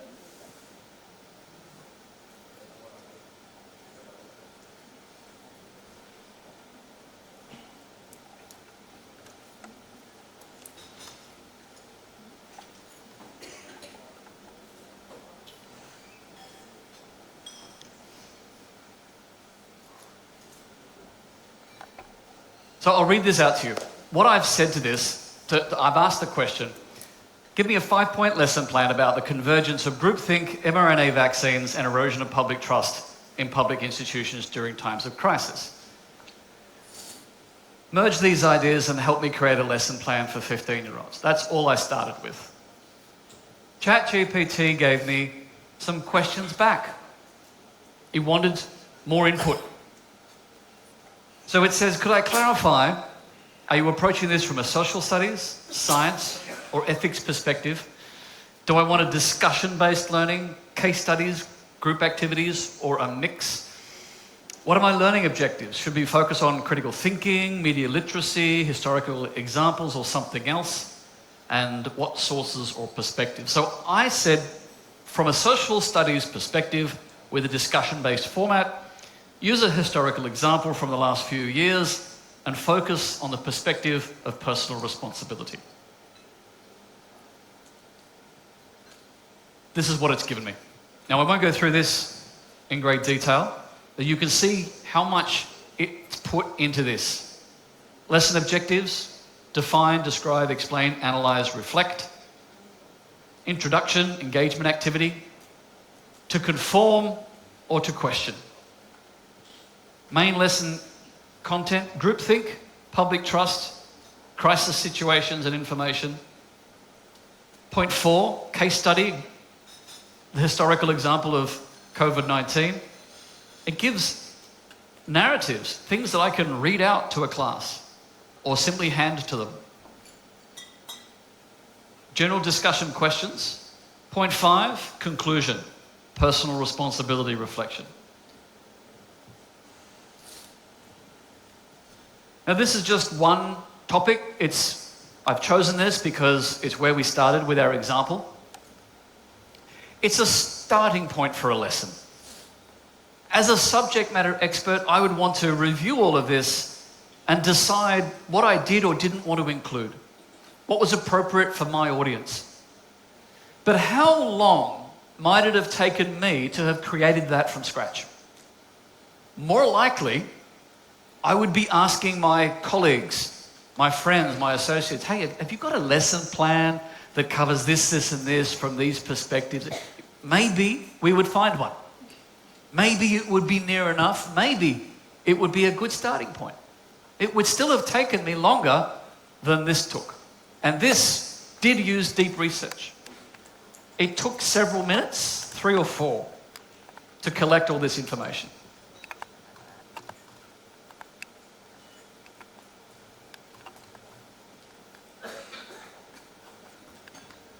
Let's talk a bit more about use cases. Let's talk a bit more about how this is being applied and why.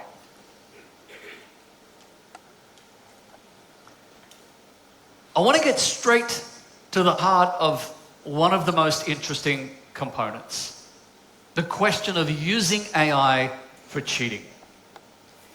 Now, bear with me, because some of what this is going to cover may go a bit deeper into the philosophy of education itself and some of the challenges we've been wrestling with for decades. Those long-standing challenges of how do we motivate students to learn are continuing to change, and they'll change even more with AI. So firstly, can we detect the use of AI as a cheating tool? Mostly, no. Sometimes, yes. There are AI tools available that are very good at detecting the work of other simpler AIs. But if the large language model being used is a bit more advanced or a bit more sophisticated than the tool we are using to check it, it might slip through. AIs, they do have some habits. They tend to have sentences of similar lengths sometimes. They do tend to have commas in similar places. Why? Because that's good writing. So you get false positives. You occasionally get people who are very good writers being flagged as possibly using AI when they did not. They simply write well. It's also very easy for a clever or intuitive student to say, well, I've got all of this answer from an AI. I could just copy and paste it. They'll probably detect that. I'll just change a few things. I'll simplify the vocabulary a little bit, reword a few sentences, take out a couple, maybe put in a couple of mistakes because that looks very human, right? And the automated AI system won't know. A teacher, a marker, might look at that and think, can't be sure. Making the accusation contentious, risky. Unless we're sure, I mean, at the university level, where I'm working with master's students, there's a strong policy against plagiarism. There is an equally strong policy against false accusations. We have to be sure before we raise that flag.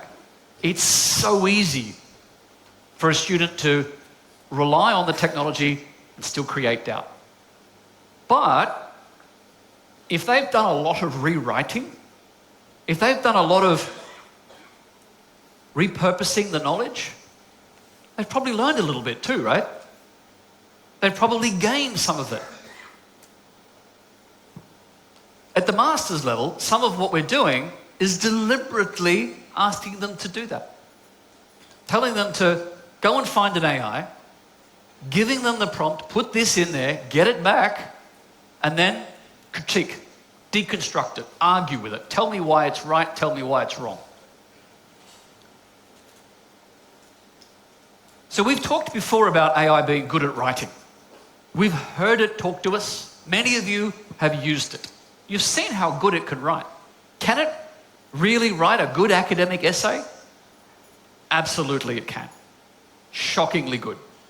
We have seen AIs, even a year or two ago, that are able to pass law exams, medical exams, often with a minimum of a credit as a pass mark and above. Does this mean, what does this mean for the traditional essay? Are its days numbered? Yeah, probably. So we now have an institutional challenge because assessment is going to need to adapt and evolve.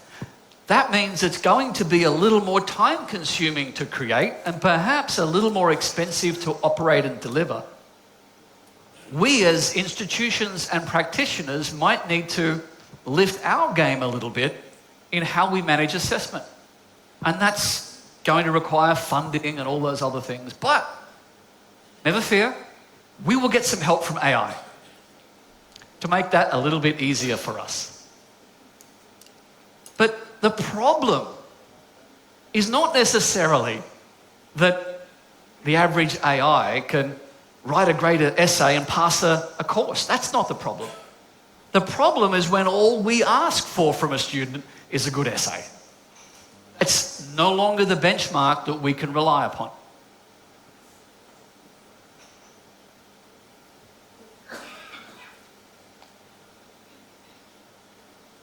So the fears, it's being talked about in some of the questions. It's being talked about in some of the discussions I've had in the tea break. That AI will erode true knowledge. That really knowing things will be less important. That our ability to research and investigate will erode because we'll let AI do it for us. That our ability to create language will become lost. Critical thinking becomes dormant. In my view, the opposite is largely true. AI doesn't know what it's telling us, only we do. When we really embrace that, we take a greater level of responsibility for how we use the knowledge, for what it actually means. The research skills, it becomes easier for us to apply the research skills. We get much greater value out of the process of investigation. Investigating as a learner, whether we're young or old, vocational or academic, it was laborious, it was difficult, it was read books, it was ask experts, it was watch videos, it was look things up, read websites, white papers. It took time. Now, we can investigate much more quickly. Ask an AI, ask another AI, get it to show me its sources, check the sources. Yeah, I like the sources, that's good, I'll trust that information. The skill is still just as needed, but it's a little more fun to apply it. It's a little easier, and you get more value back when you investigate using AI. Students are catching on to this. The time they spend investigating gives them more back with AI, so they're more likely to do it. Language. Let me tell you a story, what happened to me many years ago. Star Trek. Any Star Trek fans here? Anybody enjoy watching a bit of Star Trek? Quite a few. Star Trek, The Next Generation. Jean-Luc Picard, right? My wife is a terrific fan. I'm a bit of Trekkie myself. We once had a weekend binge of Star Trek, The Next Generation. We watched like 4 seasons of it in one long weekend. Now, you might have noticed, and this is Gene Roddenberry's original ideas, that in the show, they don't use contractions. They don't say, I can't do this. They say, I cannot do this. No contractions. Now, as an Australian, we contract everything. Aussies can take an entire sentence and break it down into 4 syllables, right? It's like a national sport for us. So I'm very used to contractions. But after 16 hours of Jean-Luc Picard in my ear, come Tuesday, I was speaking without contractions. Neuroplasticity had rewired my brain based on the inputs I was exposing myself to. What's going to happen to all those students, adults, all of us who are constantly exposed to an exceptionally high standard of language, prose, and narrative? We're going to learn by osmosis. It's simply going to be absorbed by our brains because that's how they work. Our baseline competency with language will increase because we are being exposed to good examples every single time we talk to an AI. Unlike what life is currently like, where we get varying degrees of examples. Critical thinking, we already talked a little bit about that. The moment we come to the understanding that the AI knows nothing but offers everything, and the interpretation is all up to us.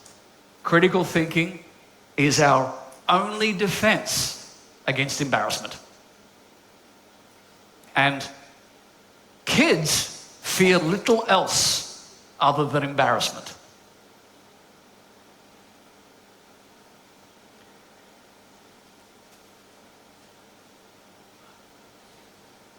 Let's back a step.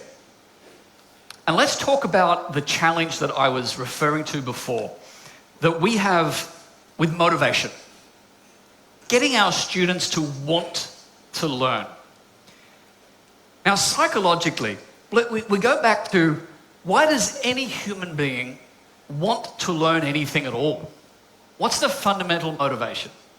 There has to be some benefit to the knowledge.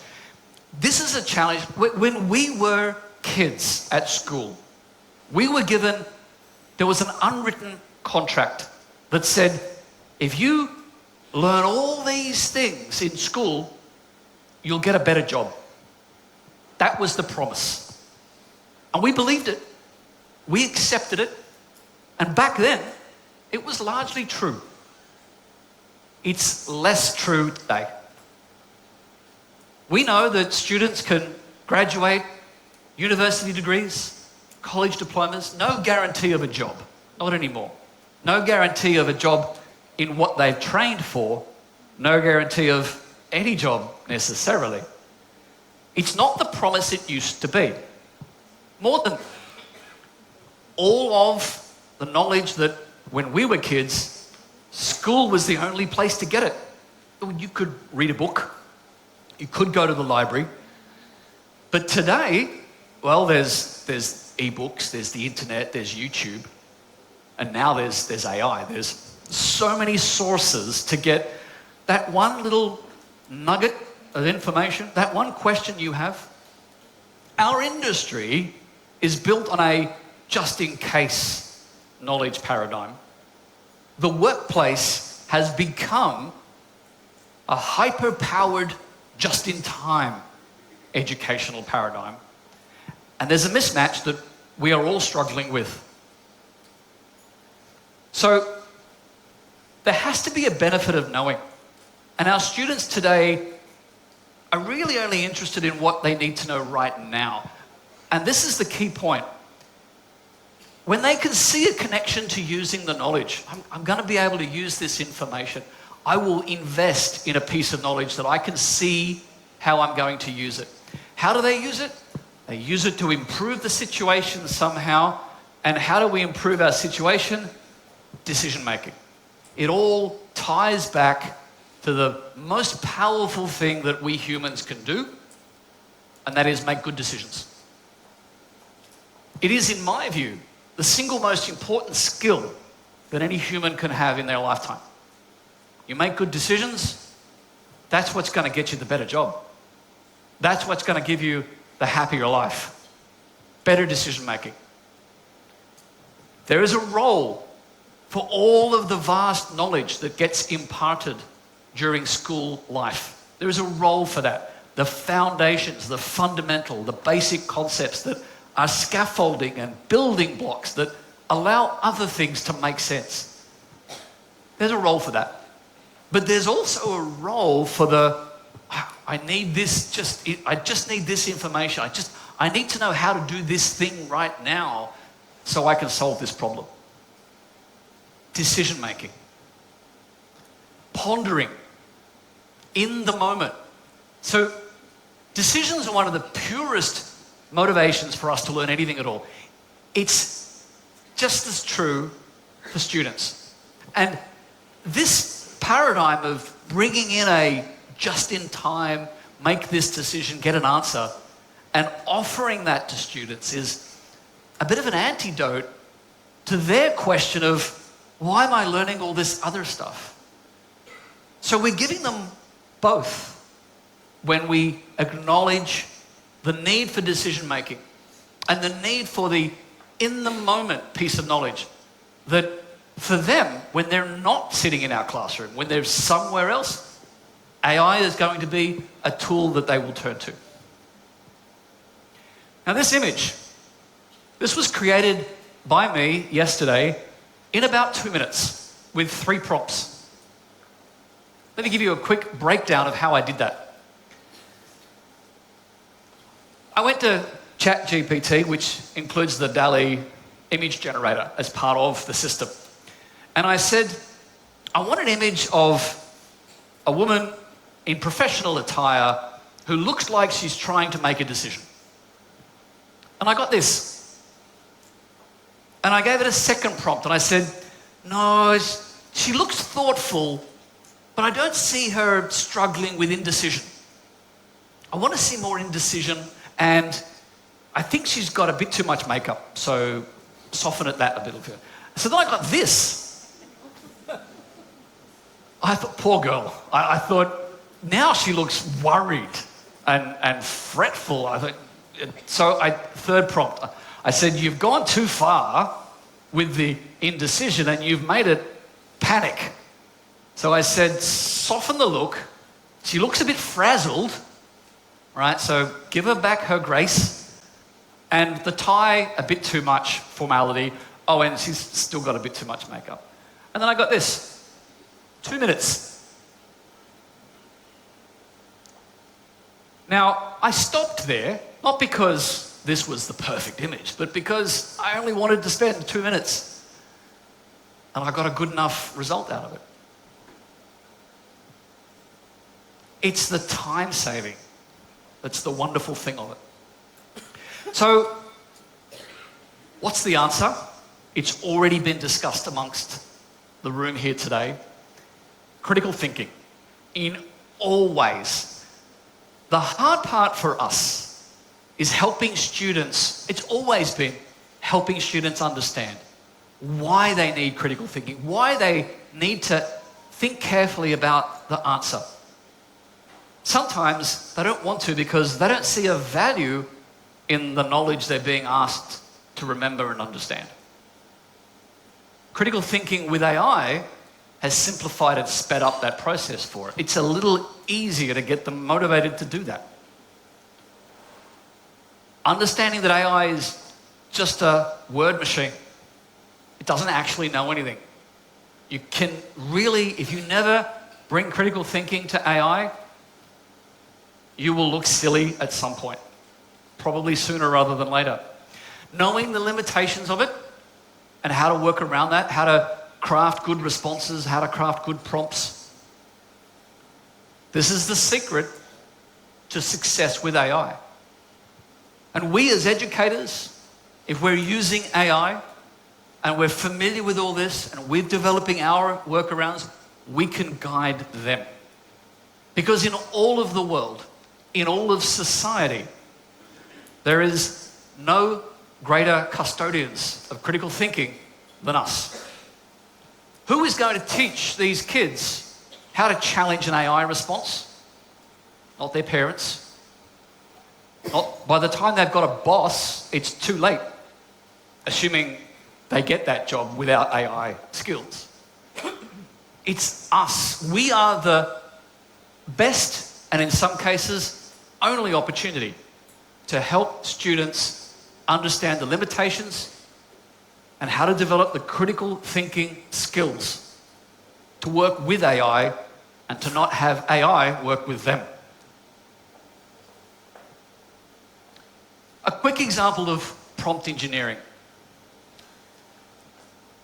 This is a simple prompt that someone might, can I combine different painkillers? That's what we might have put in a simple Google search years ago.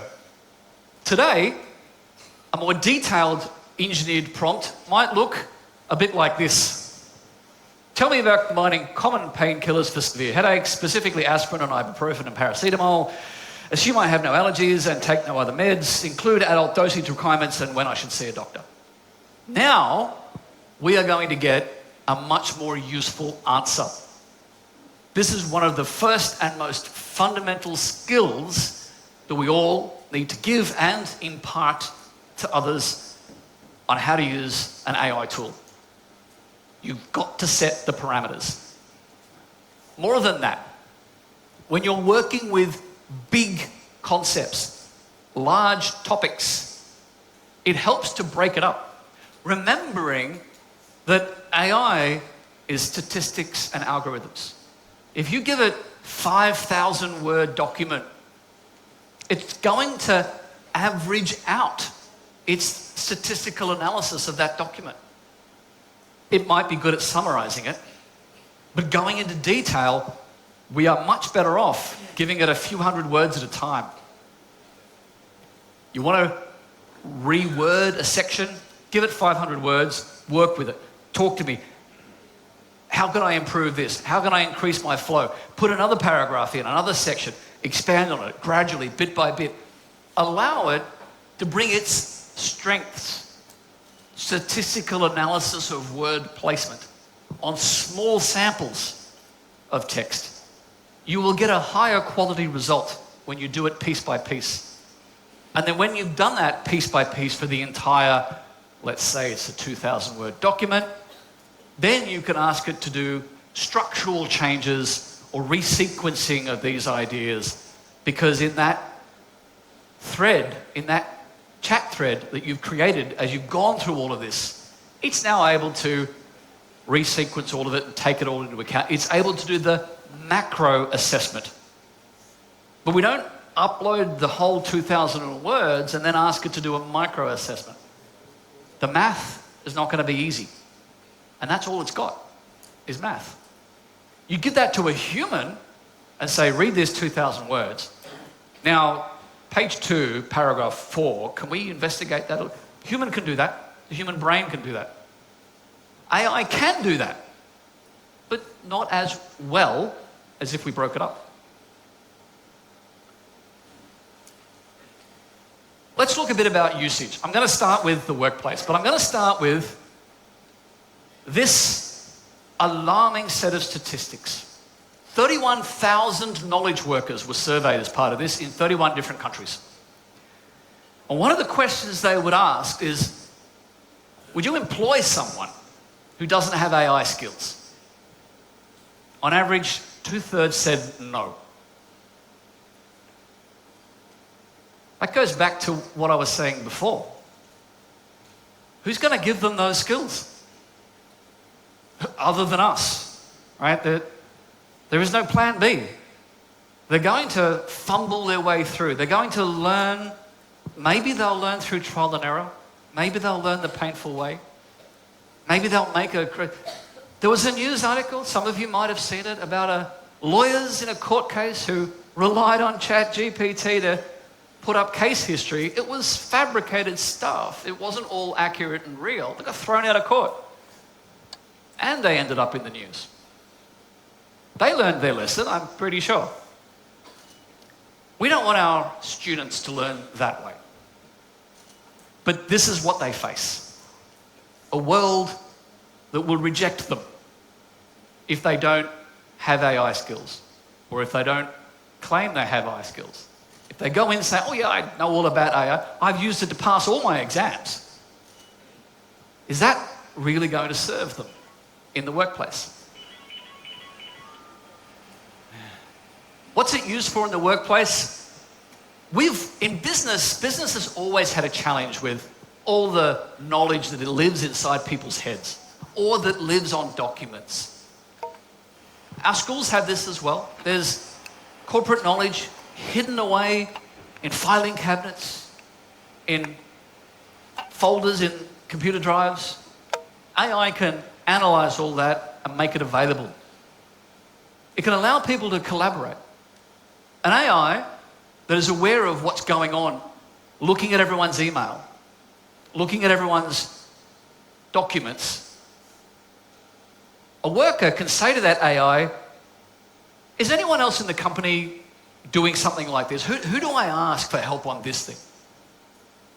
And the AI will say, well, Brenton's been working on that project for the last 3 months. He's been doing something very similar. You should talk to him. Who's Brenton? The organization might be so big, I've never heard of this person. But the AI knows exactly who to talk to. And it'll probably say, shall I schedule an appointment for you and Brenton to have a chat? Training, new staff, getting on board, giving them basic training. It used to take another person to sit there beside them saying, let me show you how it works here. But there's still a need for that. There's a productivity loss. Organizations today are having an AI learn all of that as a part of the training and then give all of that to the new person. Creating digital content, creating communications, digital media, social media, it's great at doing that stuff. A lot of the journalism we're now seeing is being written by AI. And we might think, is this going to erode journalism? No, it's just going to change what the role is.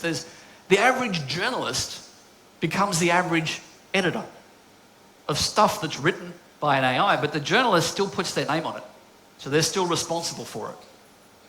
Documents, preparing documents, interacting. We talked about, there's a good question about this on chatbots. Are they that good? Yes, they are. But you don't trust them with trying to make a sale for you, as was found out by a car dealership in the US who a customer managed to trick the AI into selling them a car for $1. So there's customer service. It has its limitations. At some point, you're going to need to get humans involved, but will it help? Absolutely, it will help. Summarizing, we've already talked about how it can summarize brilliantly. Imagine a time in the future, in the average workplace, where AIs, corporate AIs, live and exist in the workplace with us, and everything we write in our corporate systems, the AI records it.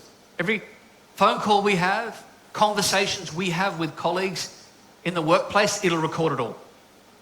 And we work there for 5 long years, doing our job, doing a great job, and the AI has captured every word of it.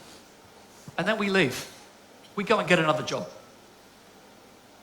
What that corporation has got is a vast majority of our expertise.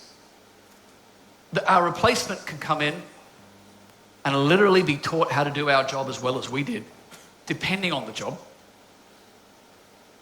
Everyone else can say, oh, Brenton's left the company. Ask his bot, ask his AI bot. It's still here. It'll always be here, forever. That knowledge will never leave the company now. What's that going to do to hiring practices? Remember the good old days when corporations would want to keep employees for long periods of time to keep the knowledge? Systems like this will encourage them to say, we've got all the knowledge out of this person now. Let's get a new one. Let's get their knowledge. A bit of turnover.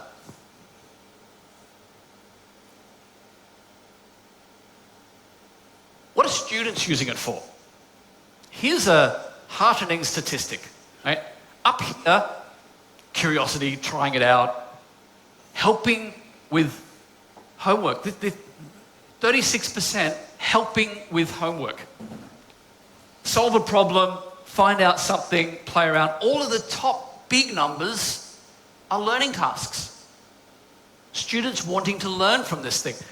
Down here is do the homework for me. That's the smaller number.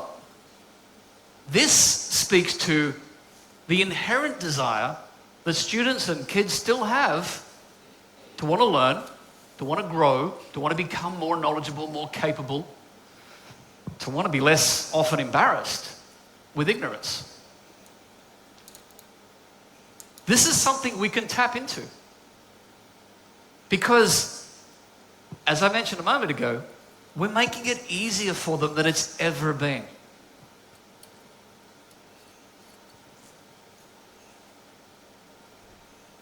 So what are they using it for?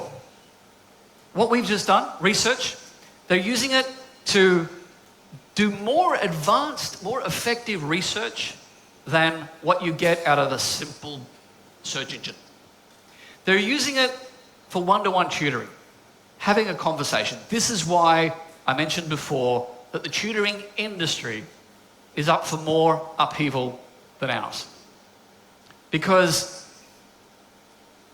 a student can talk to an AI, even a free one, and get a majority, not everything and all correct, but a majority of help from an AI, and can then go back to a teacher or a tutor and say, hey, here's what I've learned, what's wrong? Tell me the important bits. How many of us teachers would love to have one-on-one time with all of our students? We can't do it. We don't have the time. But what we could do for that one or handful of students that we know are struggling, we know they're not, you can see their eyes glaze over in the middle of our lesson, they're not getting it. We don't have many options to help them with our busy schedule. But what we might already have is to say to that student, here's a handful of AI prompts that I've created for you that are going to help you learn more about it. Give them to a couple of different AIs. Come back to me tomorrow and tell me if you've got any more questions. The limits of our time is not the limits of their learning. We still give them the springboard to go further. We don't have to leave it up to them. Writing, they're using it to write better. And every time they do that, they learn how to write better themselves. Every time. This is the osmosis thing that is going to lift the baseline of writing capability across the world. They use it for preparation for exams. Hey, I've got an exam on physics next week about these topics. Give me 20 questions and tell me if I'm right or wrong, and it'll do that. Now maybe it's only as accurate as Wikipedia, only 90%. And if a student learns all of that and gets 10% of it wrong, are they going to be unhappy? Here's a survey done of teachers in the US. 71% of the teachers surveyed agree that AI is improving the quality of their day-to-day work, making things easier for them. Improving the quality of their day-to-day work. A similar percentage say that it's beneficial to education. So teachers around the world are finding ways to use this to benefit education, what they do and how they do it and what they deliver. 61% used it in the last 3 months. That number is rising rapidly. Who's using it and how often they use it. More than half say that the main reason they use it is to save time. So we know about the traps and pitfalls. We know the limitations of AI. If and when any of you turn to AI to do something like we just looked at, a lesson plan, you're not going to copy and paste that and give it to students. Of course not. You're going to review it, you're going to examine it, you're going to bring your critique, your critical thinking, your subject matter expertise, you're going to polish it, improve it, and then you'll give it to them. And it'll save you time. But it won't do your job for you. In fact, the job that we do is still the most crucial thing that AI is not able to do yet, the critical thinking. So what's it getting used for across the world? Lesson plans, we had an example of that. It's very good at a default lesson plan, but you're going to have to review that for your students, for your audience. It's great at personalizing for students. Like I said to you before, the example is give students a prompt to say, put this into your AI. This is going to help you revise what we studied today in class. Give them the starting point. It's also very useful for grading and giving feedback. You're not going to just say, right, put it into a machine and then give that to the students. We're still going to moderate everything. We're still accountable for the feedback we give. But you can give a lot more feedback. One of the biggest challenges that I face in the university, and we know university, expensive, the stakes are high, there's a lot to learn. And one of the things we always struggle to find enough time for is to give detailed personal feedback.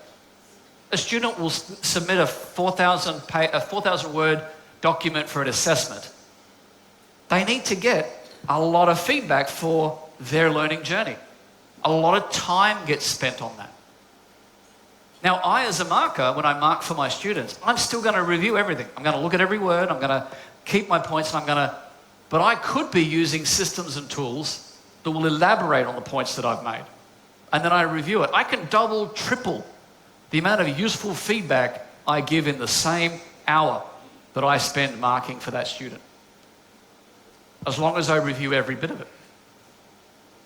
Research, learning things. There are AIs now solely looking at white papers, academic papers, that you can use to access and say, well, I use it. They say, I want a case study, I need to create an assessment, find me a white paper within the last few years that talks about this kind of research.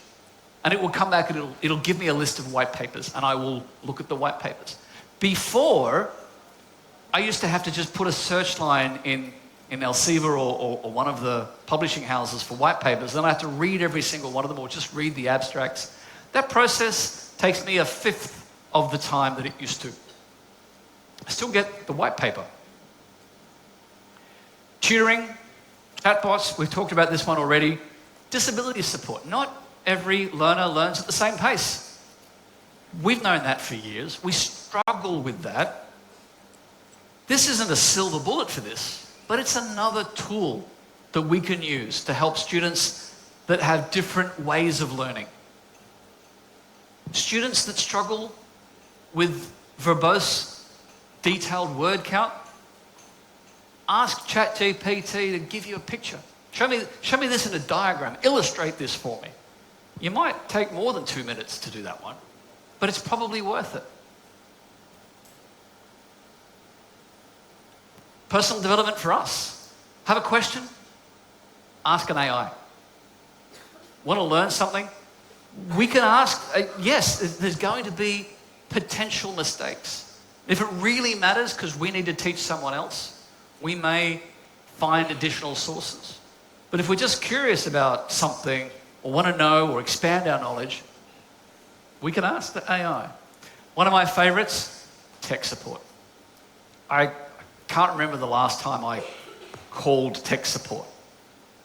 I just asked ChatGPT. I had it literally a couple of days ago. I'm here in Colombo. My PC didn't want to update to the time zone. Wouldn't do it. I wanted to change it manually. Grayed out. Couldn't do it. How would I solve this? Well, I just asked ChatGPT, and it said to me, well, it's probably because in Windows, if you disable location services and hide your location, then the option to manually change your time zone can get disabled. Sure enough, that's what it was. I would never have thought, that's so counterintuitive, that when you want to not reveal your location would be the time when you really want to set it manually. Nope.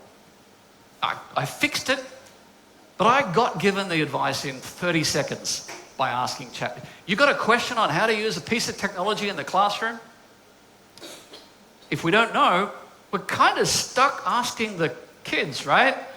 Because they probably will know or they'll figure it out. But we have other sources now. Give it a try. You might find that any technology question you have is going to be answered because the information it's drawing upon is generally the millions of tech support articles out there that have accurately and effectively answered somebody else's question. Here's the same survey that we looked at before of teachers using the system. What are they using it for? The number one, generating content. Secondly, organizing classes, giving a lesson, producing material for that. Then it goes down to getting inspiration for a school assignment. I've used it for getting inspiration for assignment. Preparing a presentation or fine-tuning a presentation. Then goes down to things like improving written text, automating administrative tasks, and then language, and the very smallest is detecting cheats. It's all about doing our job better. It's not so much about stopping the student from misusing it. It's the proactive, positive approach.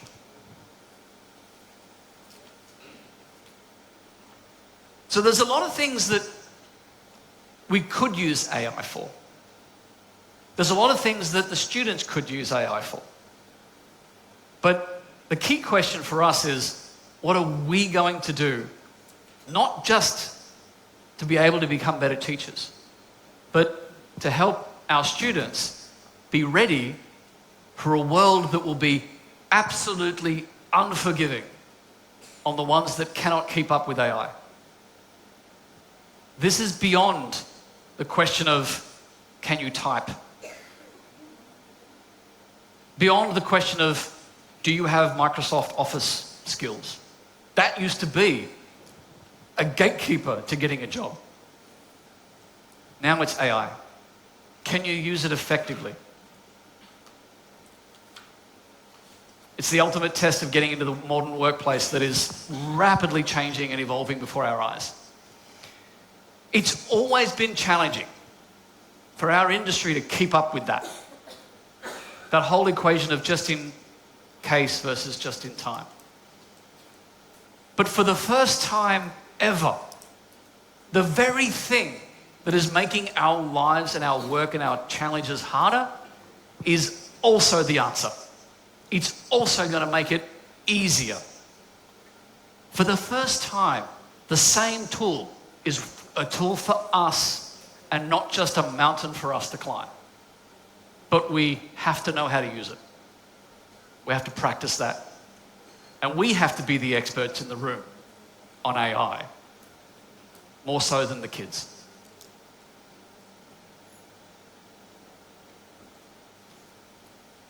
That's the end for me today. You are about to get a presentation, I believe, that's going to talk about how you can personally learn and where from. But I thank you for your thoughts. I believe we also have another Q&A session after this.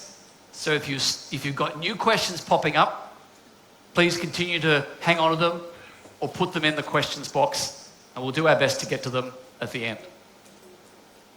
Thank you.